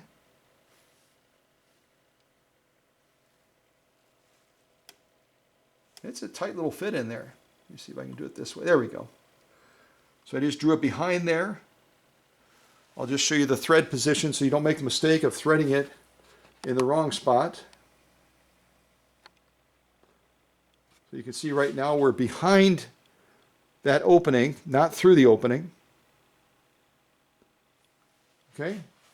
Then we just have one more thread point right here.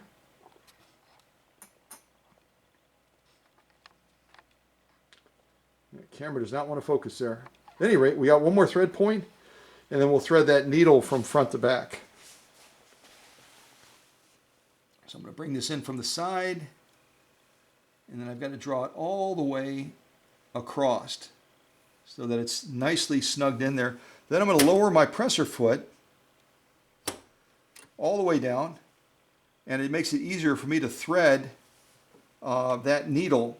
At least it makes it easier for me to thread that needle so that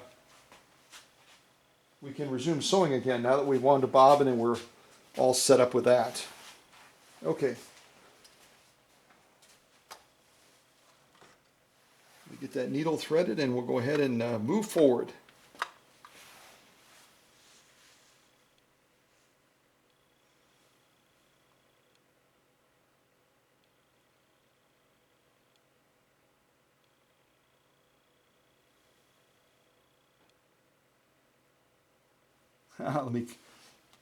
You get that little tuft on the end of the thread, and sometimes it's like, no, I don't want to go in there.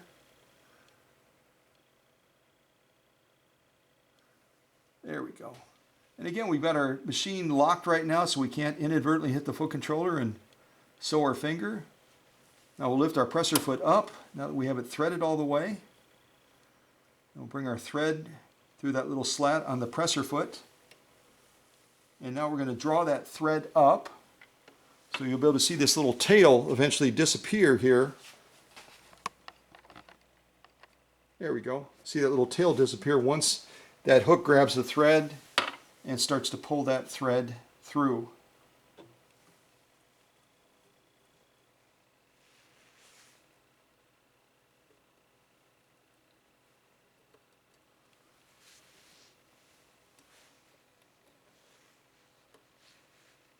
There we go.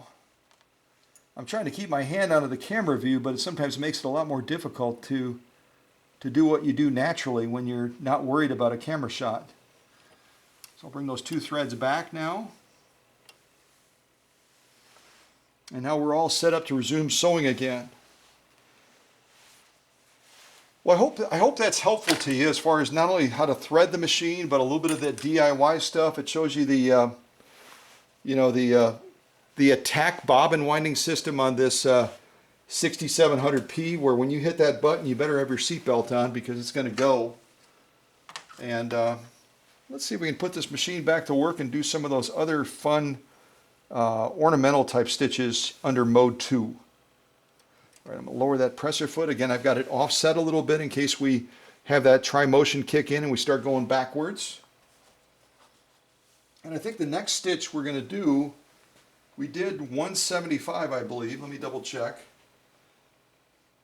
170. Yeah, we did 175. So now I'm going to do 116. And the first thing I need to do before I try to do 116 is I better get that lock off of there. Otherwise, we're not going to be doing anything. So I'm just going to hit the lock button again to unlock it. And because we already have a pattern that we did pattern 175, I'm just going to go ahead and clear it. So I just push this little clear button. I can't tell if you can see it or not. I'm going to push this little clear button right here and hold it in for about 2 seconds. And it'll take us back to nothing. Nothing at all, other than we will stay in mode 2. So we're still in mode 2. What I'm going to do now is I'm going to punch in that next stitch, 116. So 1, 1, and again, before I hit the 6, make sure your needle is clear of the material. Yep, that needle just moved to the far right, excuse me, the far left corner. So now I need to look at the position of my material and decide whether or not I need to make any adjustments to that. It's going to show you how wide it's going to swing.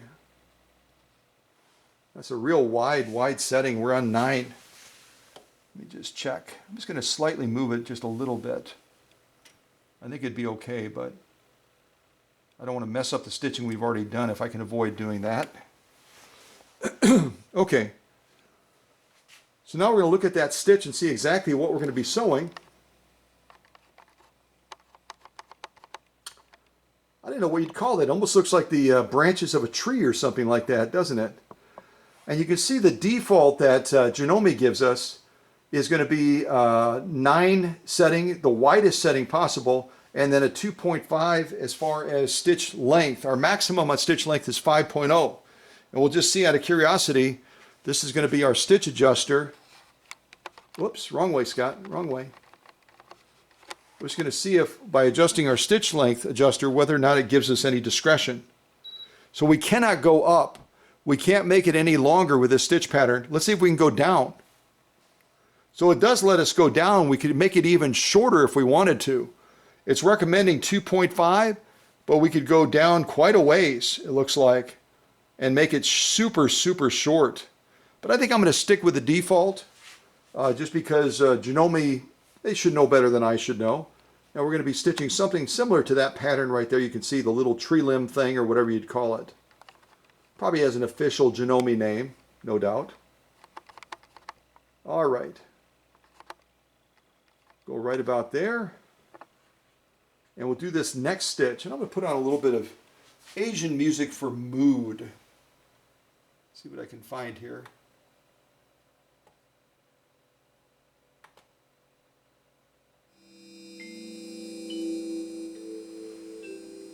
And that's called, you may not even be able to hear that, Euphoric Ease. Euphoric Ease. They got some interesting names here.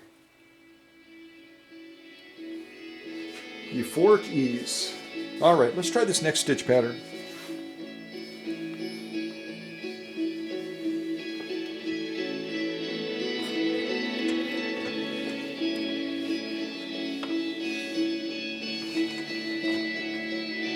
Okay, just checking my camera angle. That's a little bit loud. We're getting too euphoric. We're getting way too euphoric. They were like cranking that baby up. All right.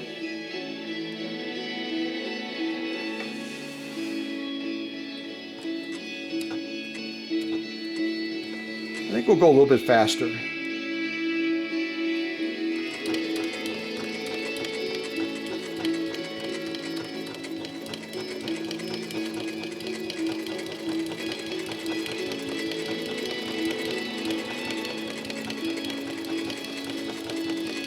And again, I'm not pushing or pulling the material, I'm just steering it very gently with one finger.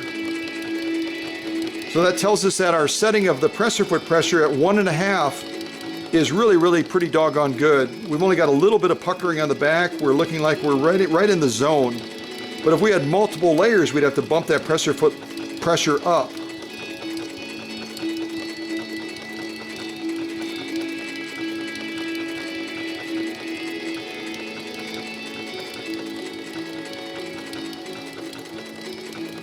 We're getting near the end of the material. I'm going to go ahead and hit that pattern end. Isn't that nice? That pattern end button, again, the thing that looks like a little bullseye. This one right here. As you're nearing the end of that pattern cycle, you just push that button one time, and then it will finish the pattern that it's completing, and it will then stop automatically. Wonderful feature. So before I raise my presser foot, I'm going to hit my needle up. Again, the needle up on this machine is right here. And you can see my needle is up now. Now I'll raise my presser foot. Draw this out, and we'll look at that cool little pattern. Very nice.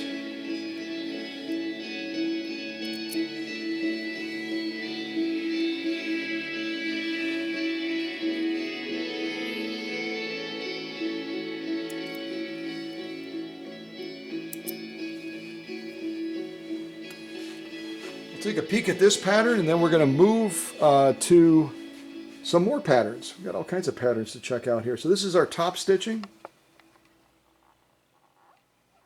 Try to get where the light is good there. Look at the intricacy of that.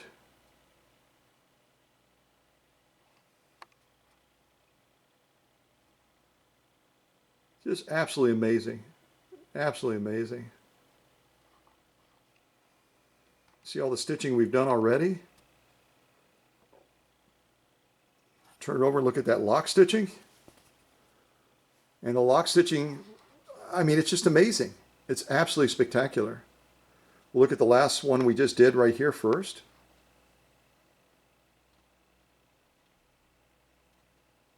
Very, very, very nice. Very nice. And lock stitching, I've explained this in numerous live streams, videos, etc. Lock stitching is always the more difficult stitch to achieve because that needle needs to sweep down with that thread and the hook has to grab it and then it has to sweep back up pulling that thread again. So it just requires so much more kinetics and mechanics to get that stitch completed.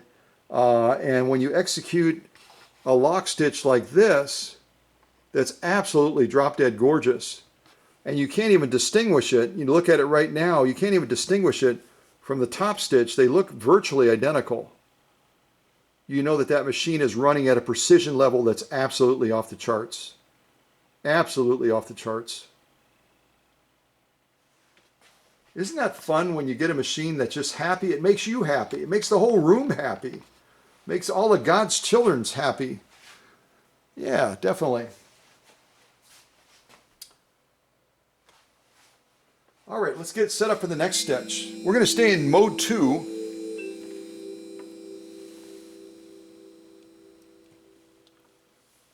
Mode 2.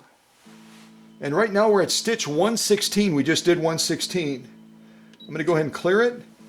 And the next stitch we're going to do is 162. So to select stitch 162, kind of go like this. Just going to punch in, and again, before I do this, needle clear of the material, right? Needle clear of the material. You do not want that needle in the down position. And Janomes automatically are default to always end in the down position. So that's where you need to be real careful. You need to be real careful because they automatically, coming out of the factory, they're set to always end in the down position, which puts you at risk if you're making changes to the machine, stitch width, stitch length, stitch selection, whatever it is.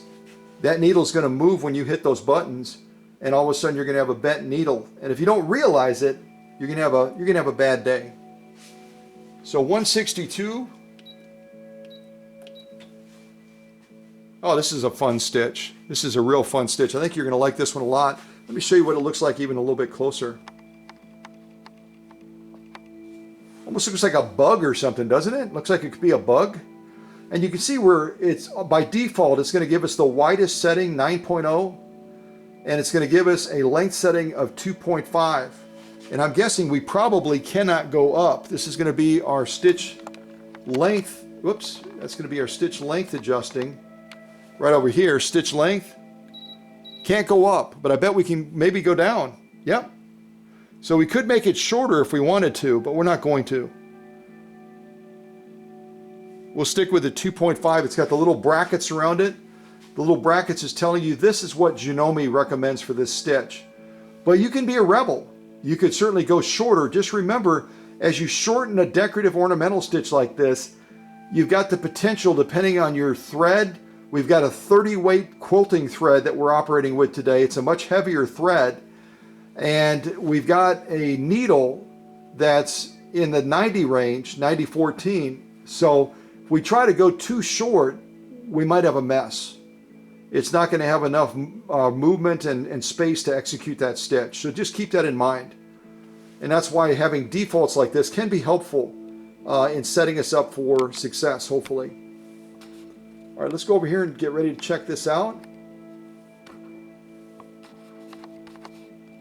Go right about there. So we're going to do this, I'll call it a bug stitch for lack of a better name. And we'll see what we think of this one. And I am offset again from the edge of the material, probably about 6 millimeters almost. That way, if we start doing the try motion and it's pulling the material forward, pushing us closer to the back of the material, we hopefully won't sew off of the material. Does that make sense? All right, let's give this a try.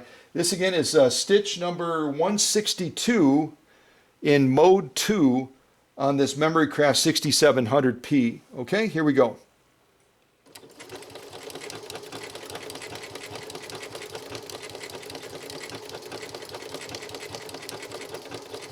And I'm set way down on speed right now. I could go much, much faster. But on these more intricate stitches where there's a lot of needle movement and you've got the try motion moving the material back and forth with the feed dogs, you don't want to go too fast because you're potentially going to cause issues. You could break a needle. You could break the thread. I mean, why be in a rush? Just enjoy the process, right? And right now I'm not guiding at all. The feed dogs are managing everything for me. Just a light little touch.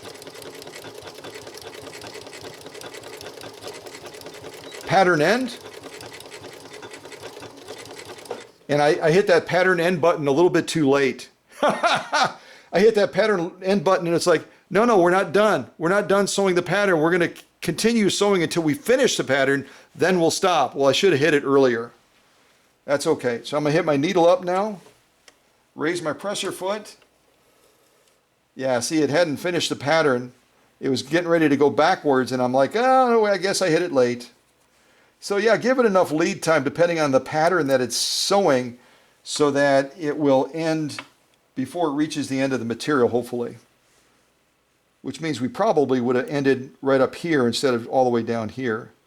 This one requires quite a bit of back stitching on it. So I'm going to call this the bug pattern, for lack of a better name. This is going to be stitch 162 on mode 2 for this Memorycraft machine. And you can see we have just a little bit of puckering, but that's a presser foot factor. Some beautiful, beautiful stitching with this particular pattern.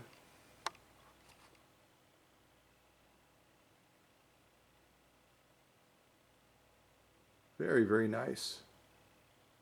And again, if I had a smaller, more embroidery style needle, we would have even more intricacy possible with these ornamental type stitches.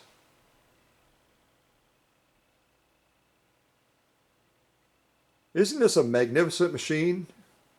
And again, made in Taiwan. So if you've ever had a bias about things made in Taiwan, China, whatever it is, this may be changing your perception a little bit of the quality that you can get from certain third world countries, right? Notice I didn't say third-rate countries, third world countries, right?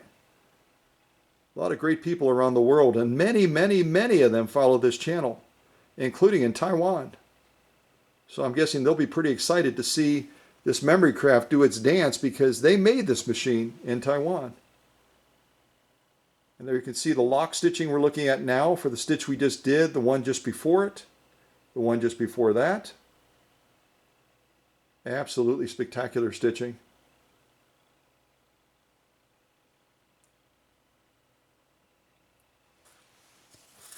Wow. Wow. Amazing, right? Beautiful, beautiful stitching.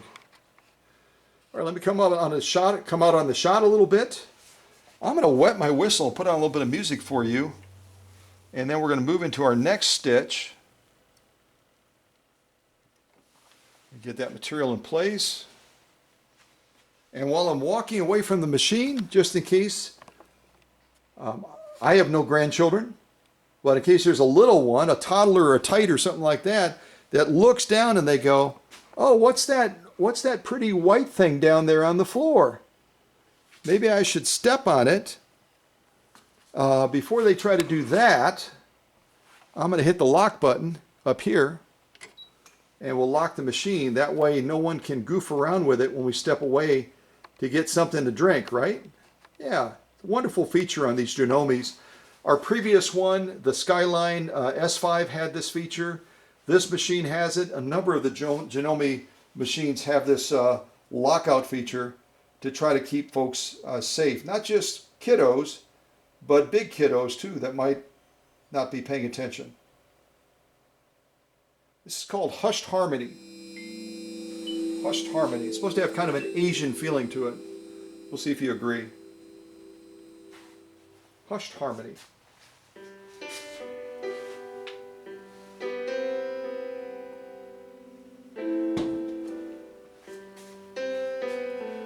Well, not using this camera very much anymore. I don't remember how long I can record. I think about 2 hours and 40 minutes. And I have no idea how long we've been running because it doesn't show that to me on the screen. So I'm going to try to get through the rest of the things I want to do so we don't run out of time. So let me go to the next stitch. Go over to here. Yeah, right about to there. We'll stop there. First of all, we'll unlock the machine. And I'm going to go ahead and clear the machine from the current stitch. And the next stitch I want to do is going to be stitch 183. So again, my needle is clear of the material.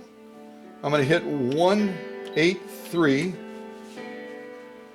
And this is going to be like a Star Spangled Banner thing. It's going to be a group of stars that we're sewing down on. See if we can do this one, and yeah, eventually we're going to be in July, right? Eventually we'll be at the 4th of July, and we'll be able to enjoy our American heritage, right? So this one automatically, you can see, has a stitch width setting of 9.0, the widest that this machine will do. Again, 2.5 is the length. That's kind of what they're giving us all the time. Guessing we can't mess around with it. We can't go up, but we probably could go down. Yep. But we'll run with it the way Janome gave it to us. And then if you on your Memory Crafts 6700P want to goof around and try something else, go ahead and try that. Yeah, right about there, I think. Okay, let's do this next stitch. This is a lovely, lovely stitch. All right, here we go. I hope I'm offset enough. Let me just offset it just a little bit more, because I don't remember if this one backpedals or not. All right, here we go. Yeah, it's moving a lot. It's probably a good thing that I did that. This one I'll have to guide just a little bit more because it's really, look at it, it's moving the material aggressively to complete those stars, right?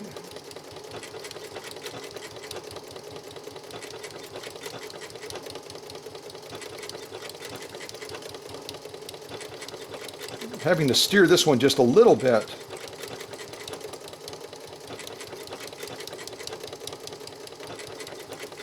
And I did not hit the pattern end button. I was distracted by trying to steer it, you know, as it's coming down. So I just stopped it manually by lifting my foot off of the foot controller. And now I'm going to hit my needle up button. And we'll go ahead and pull this out and take a look at this last sew off. I shouldn't say last sew off, the last sew off we've done. We do have some other stitching that we want to do. And at this point, I'm really glad we took time to wind that bobbin, because I think it would be out of bobbin thread by now. This is a very hungry machine when it comes to eating thread. Yeah, that's a lovely stitch. I like that one a lot. I like that one a lot. And we hadn't quite, when we got to the bottom, we hadn't quite finished the pattern. So you'll notice that the pattern at the very bottom looks incomplete, because it is. And that's the benefit, again, of that pattern end button. If you have the wherewithal to hit it in time, because then when you get to the bottom of that pattern will be complete, because it won't stop until that pattern is complete. So you got to hit it early enough so that you don't run out of material. But I think that's really a super cool stitch too. All those stars. You could use it on a patriotic type quilt or something like that. Yeah, very, very lovely. How's our lock stitching look? Let's turn that over and look at the lock stitching. Absolutely as it should be.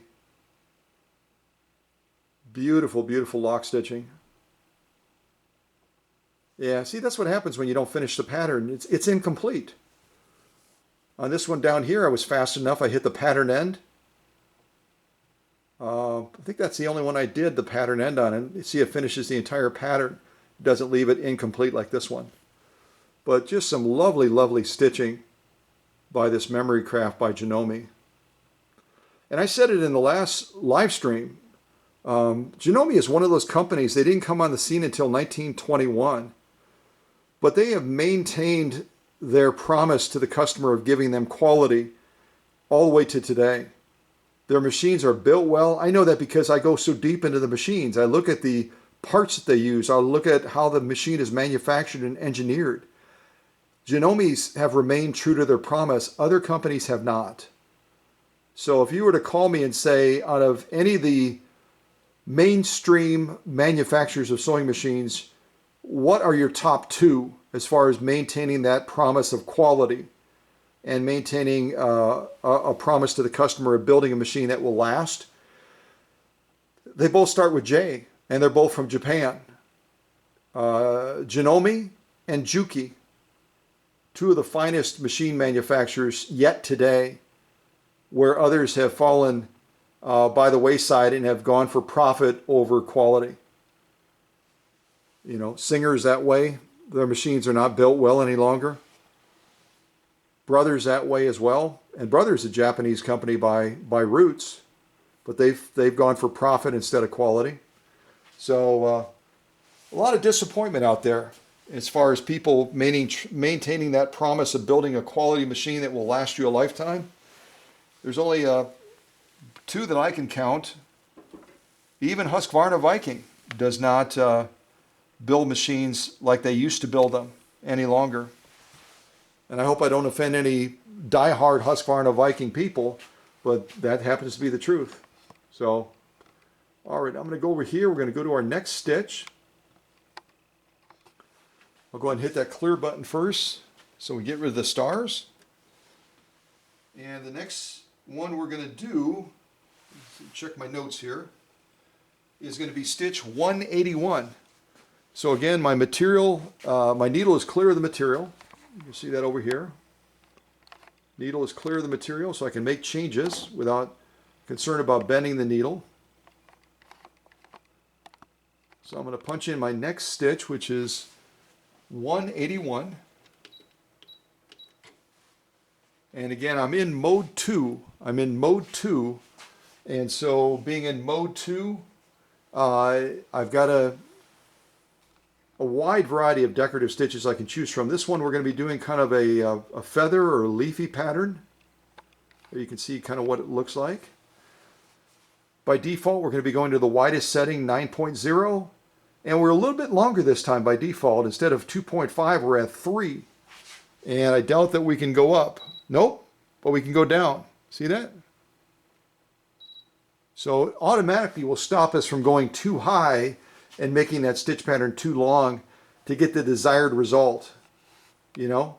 So let's give this one a try, and then we're going to be probably switching material because we're almost running out of space.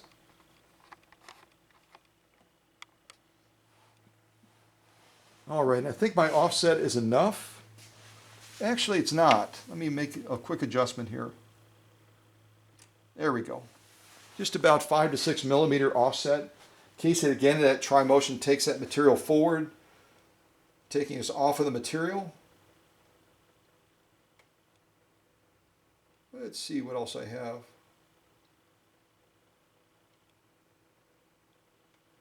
I'll put on a little bit of music in the background.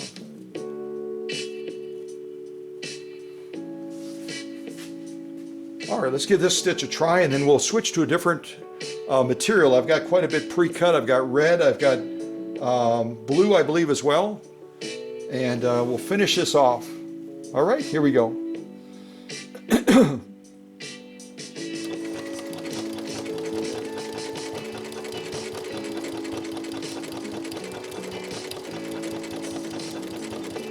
And I did not offset it enough. It's trying to take it back. So I've got to go needle up. So I did not offset. I thought I offset it enough, but it's wanting to work on this pattern and move it further this way, pushing the material forward. We're going to run out of space. So some of these patterns are a little tricky on how much do you offset that material so you give it enough room to work. In this case, I didn't give it enough room to work. Let me give that thread a clip.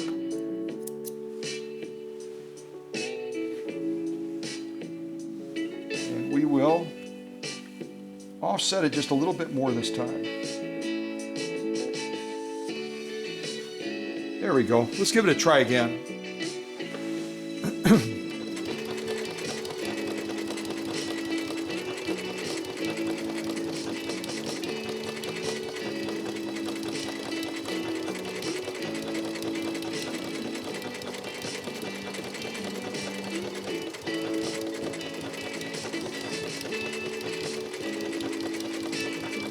And this has kind of a jerky motion to it in executing the stitch pattern, so I'm having to steer it just a little bit more. And it's a good thing we're not sewing too fast, or it would make it really, really difficult.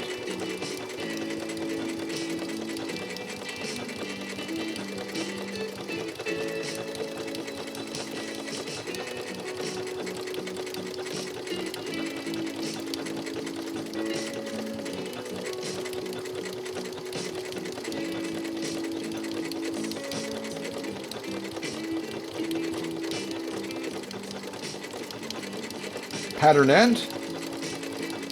Hopefully I hit it early enough. I did not hit it early enough. It's still trying to sew, so I had to hit the pattern end button much earlier. I was late to the game, so I'm gonna hit my needle up now.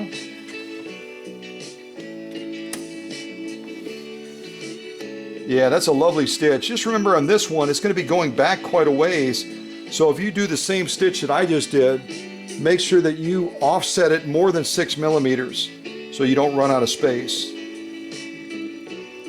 And over sew the material.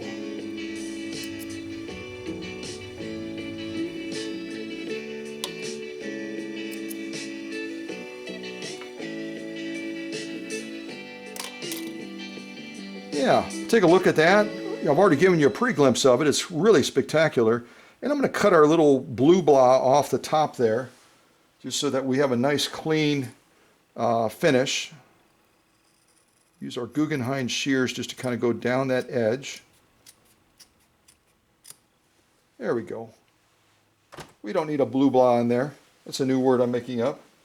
So let's take a look at this pattern. Again, this is pattern 181 under mode 2 for this Memory Craft 6700P.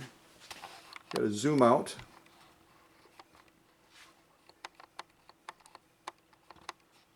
Yeah, that's a very intricate pattern. You can see why there's so much movement in it executing that pattern. And why we ran out of space. I offset it quite a bit and it still was not enough of an offset. So just take that into account as you're sewing some of these patterns. A lot of them are going to start by pulling that material forward, which means you're going to go off of that material if you don't have enough of an offset. Lovely, lovely pattern. Almost looks like it could be a bug too, doesn't it? It's getting to be bug season, and maybe that's why everything I see looks like a caterpillar or a creepy crawly. You may see just a leaf or a pine cone or something else. I see a bug. And boy, do we have bugs in Kentucky. I'll tell you, they're big ones. Probably not as big as Florida, but yeah, lovely. How do we do on the lock stitching? Absolutely gorgeous. Look at that lock stitching. That is amazing. Amazing. See, I didn't finish the pattern. See that? Yeah.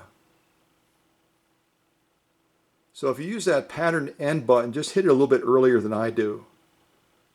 I hit it a little bit late, but you can see the totality of the stitching we've done in this Premiere. Wow.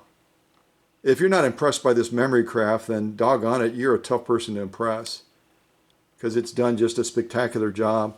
And as the owner would attest, it was not sewing like this when it came to the workshop. Isn't that gorgeous?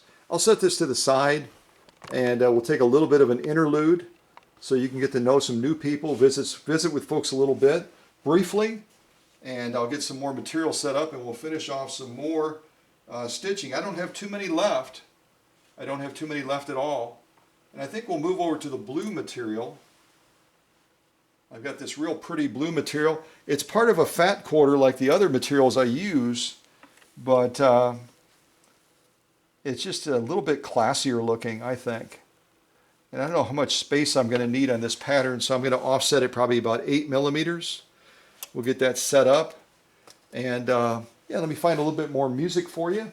And I hope you're enjoying this. I hope you're falling in love with Janome. I certainly love what they do with machines from a standpoint of the way they build them, the way they perform. Also how easy they are, or I should say that they're easier and more thoughtfully designed to allow the owner or someone like myself that's incredibly experienced to service the machine. It's not a labor to service them as long as you know what you're doing. So I think that's also really, really cool. All right, this song is called Peaceful Chill Out Grooves. I wonder what this is going to sound like.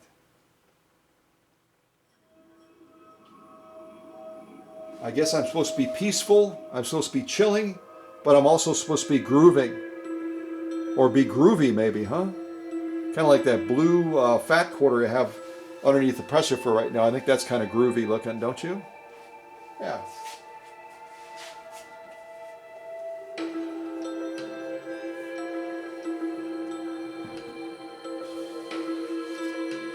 So very late to the party, Janome. Janome not coming on the scene until around 1921.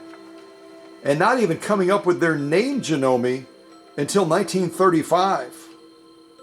You know, 14 years, almost 2 decades after they found their inception, they redefined, they rebranded themselves Janome, meaning Eye of the Snake. Again, the inspiration came from looking at a bobbin, probably while they were sipping sake in a boardroom somewhere in Japan. I'm guessing that sake was probably involved. I'm guessing. Now I'm going to get nasty notes from people in Japan saying, what are you saying? You're saying we're drunks or drinkers? I'm not saying anything. I'm just talking.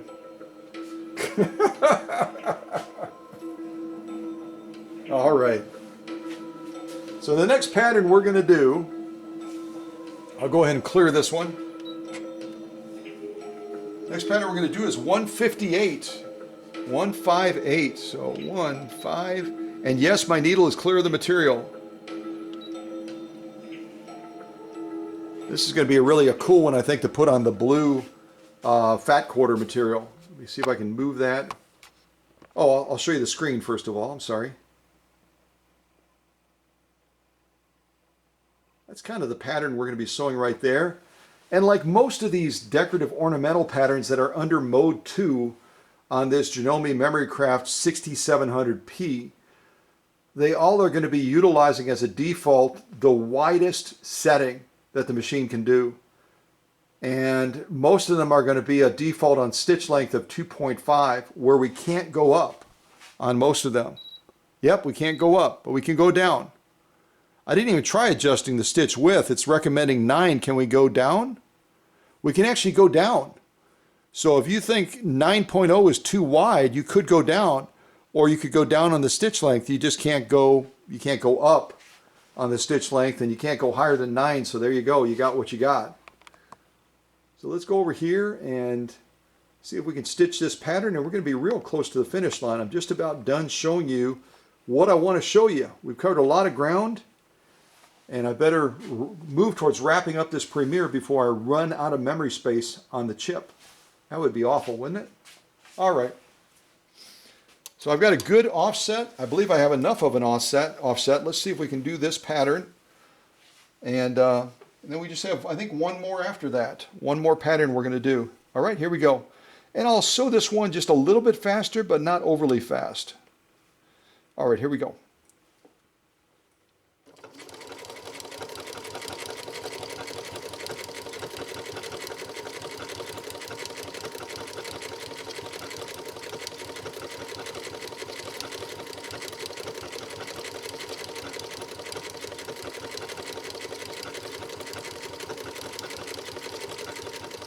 Memory end, or pattern end. See if I end it in time. I actually ended it in time. Yay! So I hit the pattern end early enough this time that I was able to finish off that pattern. So hopefully the last stitching we got will be a complete pattern instead of cutting it off, you know, halfway. So our needle is down. I'm going to bring our needle up. And again, under the settings, just like on that, that other machine that I just showed, that Skyline S5, you can go under the settings, and if you have a preference of that needle always ending in the up position, you can go to settings and do that. The book will tell you how. I did that on the other machine, and then I switched it back before the customer picked it up. So you can certainly do that, and that way if you have a preference on defaults, you can change certain defaults from what Janome sends it out of the factory doing. Because all of us have different preferences, don't we? Some of us like that needle to end down so we can pivot the material. Others like the needle up, like me, so they can go ahead and grab that thread and cut it. But I didn't change the default on this one, I just left it alone. Okay, so this again is going to be pattern. This is going to be pattern, let me get it straight here. There we go, there's our top stitching. This is going to be pattern 158 under mode 2 for the stitching. And I didn't count how many stitches there are under mode 2. I can show you the book. That way if you don't have a book, you might be like, I didn't know that had that stitch. That's the number I need to enter. So maybe I'll do that too. I'll take you to the book for a little bit, and I'll let you look at some of the patterns and the numbers associated with them. But let's look at this stitching first. So this is going to be our top stitching. Yeah, that's really, I'm glad I picked that blue. That's really quite spectacular. Okay, let me get my camera steady here. I love that. Don't you love that pattern? Isn't it beautiful?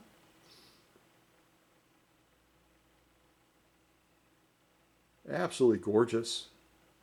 And see, I hit the pattern end button in time, so look at that. We finished that pattern. It's not incomplete at the end. We turn it over, look at that lock stitching. Yeah, nice lock stitching, but I would say, I've talked about this before, as you go between different colors and material, those dyes will interact with that needle in different ways. They'll create a density, or they'll change the piercing threshold. And so on this particular one, if we were going to be sewing this pattern on this material all day long, I would probably bump up our upper tension just slightly. Only slightly, because it's still a very, very nice finished stitch with good stitch definition. You can see that between adjoining points where you can see the clarity of those straight stitches is basically what they are, these joining points, but they could be even a little bit sharper. And so we would go to the machine and we would just slightly, right now we're at about 7, we would probably just go up just a hair, just bump it up just slightly. But that's some really, really good looking stitching. That's our lock stitching again. And this is our top stitching. So on this particular blue material, that needle that we're using, the thread that we're using, interacts with it just slightly different. We could stitch the same pattern on red or green, and we would get a slightly different outcome. If you don't believe me, pick up a bunch of fat quarters, and on your Memory Craft machine or something similar by Janome, stitch the same pattern using the same needle, same thread on different colored materials, and you'll be shocked how the stitch quality, the stitch clarity changes just slightly when you're stitching different ones. And it's because of the dyes they use. The dyes change the density of that material. Probably the worst one to stitch on is probably blue or red. Yeah, that goofs you up a little bit. All right, we have one more to do, and I wrote a note to myself that this particular one's going to need a good offset. So I'm going to push this material quite a ways in. I hope that's enough. I think that's enough. I'm probably like 10 or 12 millimeters in. But again, some of these patterns start by pushing that material forward quite a ways. And if we don't have enough of an offset, we're going to end up stitching off of the material. So first of all, I have to do a change over here. I'll get rid of that current pattern we have, which is a really cool pattern. That's pattern 158 under mode 2. We'll go ahead and clear that. And now we're going to enter our final pattern, pattern 130. Oh yeah, I remember this one. It's kind of a side arrow stitch, and it does quite a bit of movement. It's a wide, not nearly as long, but it's got a really wide surface that it creates, so it's moving that material quite a ways. So we'll see if that offset hopefully is enough. I didn't try changing it. Let's see, we're at 0.4. Yeah, we can go up or down. This one, it gives us some discretion. We can change the length, make it longer, shorter. We can make the width less than 9. We're going to leave it at the default and see how we do. So this final pattern again is going to create these cool arrows to the right. And I believe we could probably do a mirror image of this arrow. In other words, if you wanted the arrows pointing to each other, we could go to, checking my memory because I didn't look at the book on this one. Actually, I don't. Where is the memory? Where's my memory? I see the elongation. To stretch a pattern, we've got the elongation key right here. Is there a mirror image on this one? I'm not seeing the mirror image on this model. And I might be mistaken. Let me see real quick if I was going to show you the book anyway. Let me see if it has mirror image. I don't believe it does. So that Skyline S5 has the mirror image button. This one might not have it.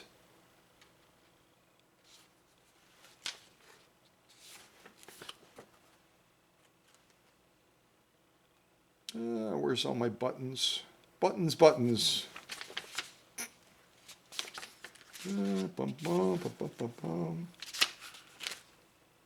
Okay, here's our buttons. Our function keys right here on page 11 in the manual. Let me come out like this.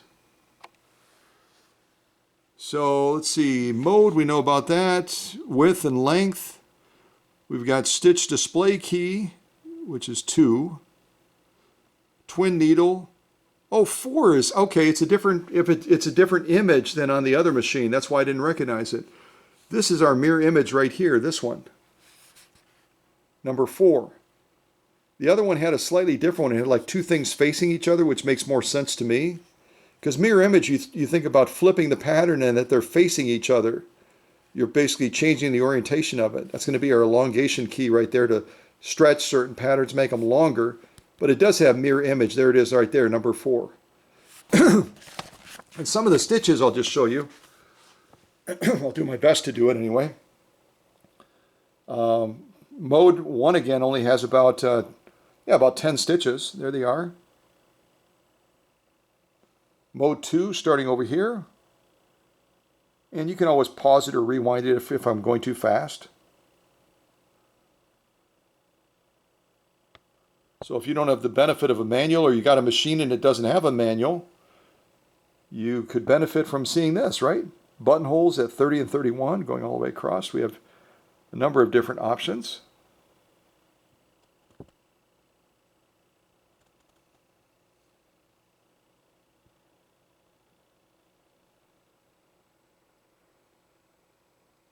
And I know you're probably going to see a stitch and go, gosh, I wish he had sewn that one. But there's so many of them.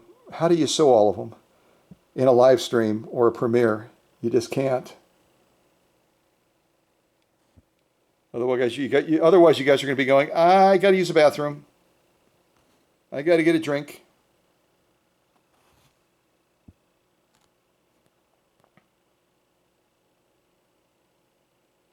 And there's 130 right there. You can see it right about center of the screen.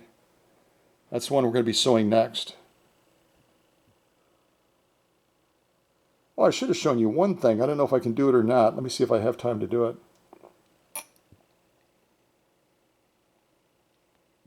I just want to show you all these patterns in case you don't have a book. You can know how to set your machine. Here's the last row right here. And I'm not going to show you the monogramming. That's on the next page. I'll just show you the decorative, creative, fun type stitches. There's 183 that we did. 181 we did. Yeah, straight stitch patterns, blah, blah, whatever. But what I was talking about is I may combine two patterns on this one. Where are they? 130, right about where my thumb is, further over from my thumb. You see the arrow there? And then the elliptical thing, blah, blah, blah, 127. I wonder if we can combine 127 and 130. Otherwise, we might do one and then do the other. And I'll just remember to do the pattern end thing. But we could do a programming step and do 127, 130. Let me see if I can do that. 127, 130, and we'll program it in. So let me clear this again.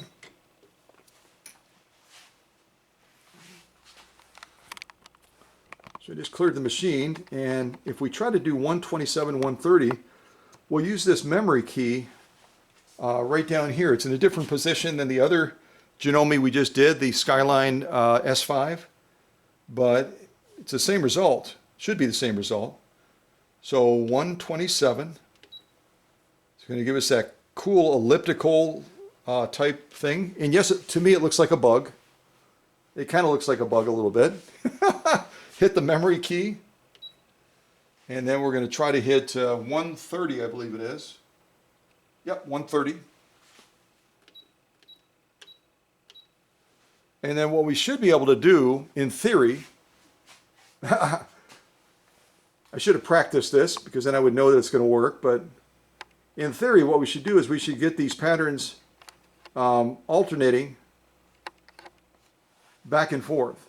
See, it's looking for a position 3 right now, which I'm not going to put in. That's why it's blinking. So I probably could, if I take that, did arrow back?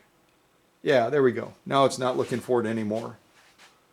Like I said, I don't know these machines as well as the owner because I only spend a short amount of time.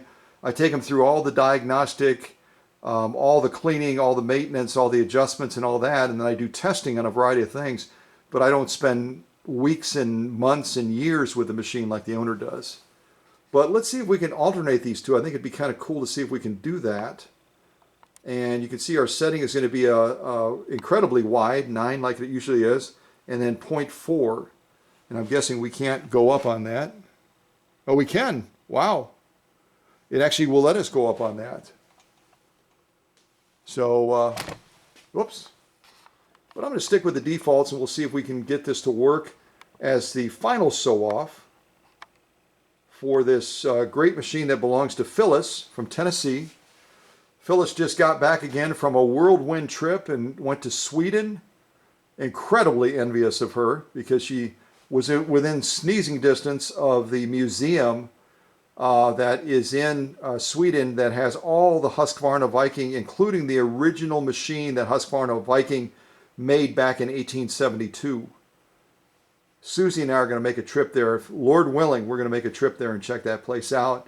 And also go through Germany and a number of other places that I've had a chance to spend a lot of time in. They're just a magnificent part of the world. Magnificent part of the world. All right, let me see if I can do this. I hope this works. Otherwise, I'll sew it again individually. But the only thing I don't know, and I've got to learn this, maybe, is I've got to learn if you can create spaces when you throw these in the memory. Can you create a wider space between the patterns? Or is it just going to automatically, at any rate, I don't know. So if Janome is watching this, which they probably are, you can let me know whether I can put a space in between those patterns when I throw them in the memory.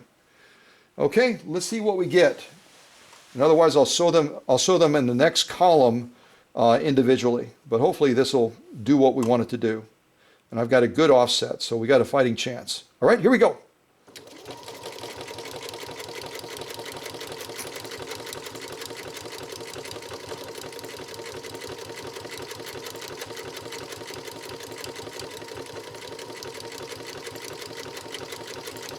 And you can see this is not a jerky pattern, so I'm barely having to steer it at all. It's doing a brilliant job. And what I'm going to do is I'm going to try to hit that end key early enough. I've got my finger poised over it so we don't run over, hopefully. All right, I'm going to hit it right now. Kind of hit it too hard, but Perfect. Okay. So we should have an alternating between the elliptical thing and the arrow thing is what we're aiming for. I'm going to hit my arrow, or my needle up rather, not my arrow up.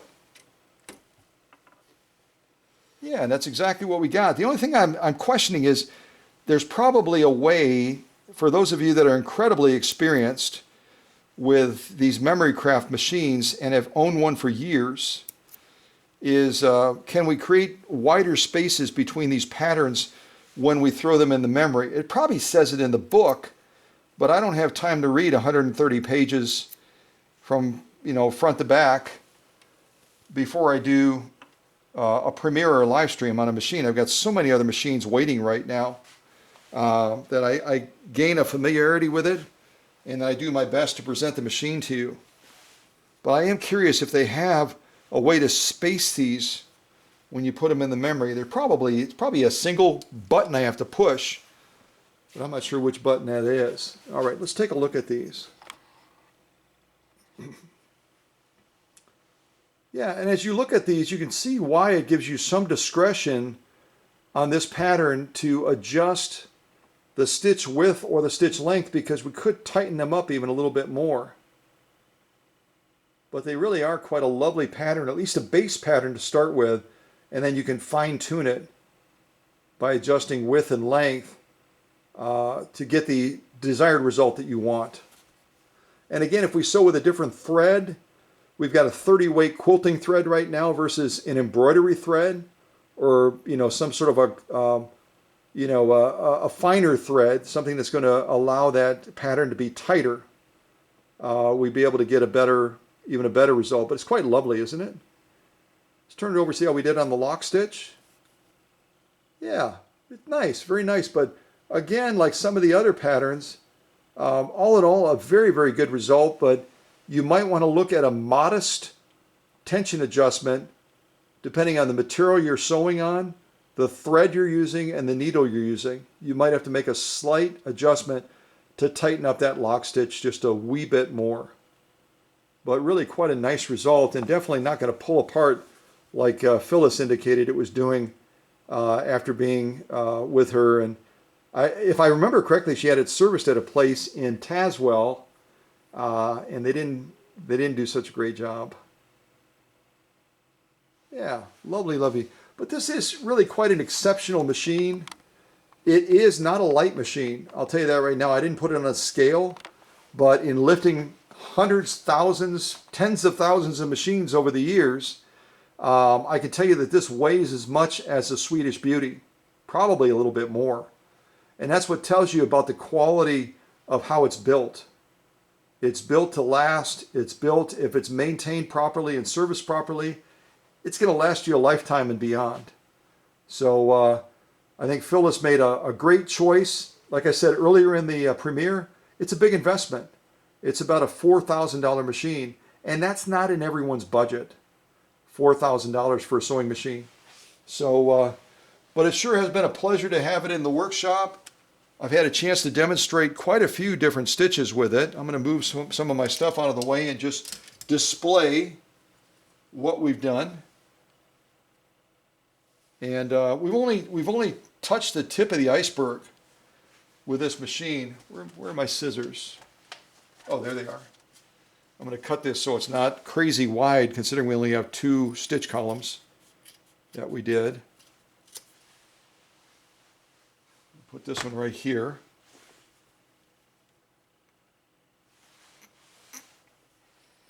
And some of these, like the leather, we did not do in this premiere. I did them off camera, but it gives you an idea that this machine, and you may not have guessed, but go ahead and type in the live chat, even though this is pre-recorded, type in the live chat what size motor. I don't know if I already said that. If I did, maybe you weren't in the live stream then and you missed it. But tell me what size motor you think this Janome MemoryCraft 6700P has. I should put this one over here too, because we did this one in the live stream, or in the premiere. But really quite an exceptional machine, and most importantly, not only that does it so pretty, but it's built to last. That's what I love about the Janome machines. They're built so well, even yet today. So I will see if I can move the camera tripod over just a little bit. We will take a quick look at all the stitching we did on this magnificent machine. And then I will wrap up with some cool Asian music for you. There's that 100% cowhide right there that I stitched some of those same patterns on, the elliptical and then the arrow one. Another one over here is kind of a, that was a combo one where I combined two patterns together, I believe. Here over this one as well, quite lovely. And again, I could flip them all over again, but the back looks just as good as the front. That was one of the first things Phyllis said when I sent her some still shots. She said, well, but how does the back look? And so I shot a video of what you're looking at right now, and I flipped it over, and she was like, whoa! That's amazing. I was not getting that. So there's the one we just did.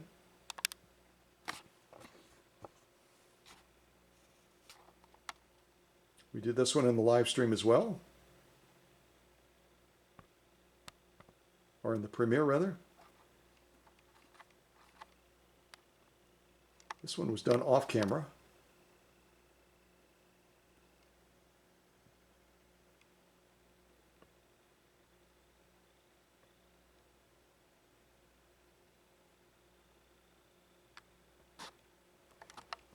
All right, so start saving your nickels, dimes, quarters, dollars, $5 bills, $10 bills, and everything else in between, because I know you want one of these now.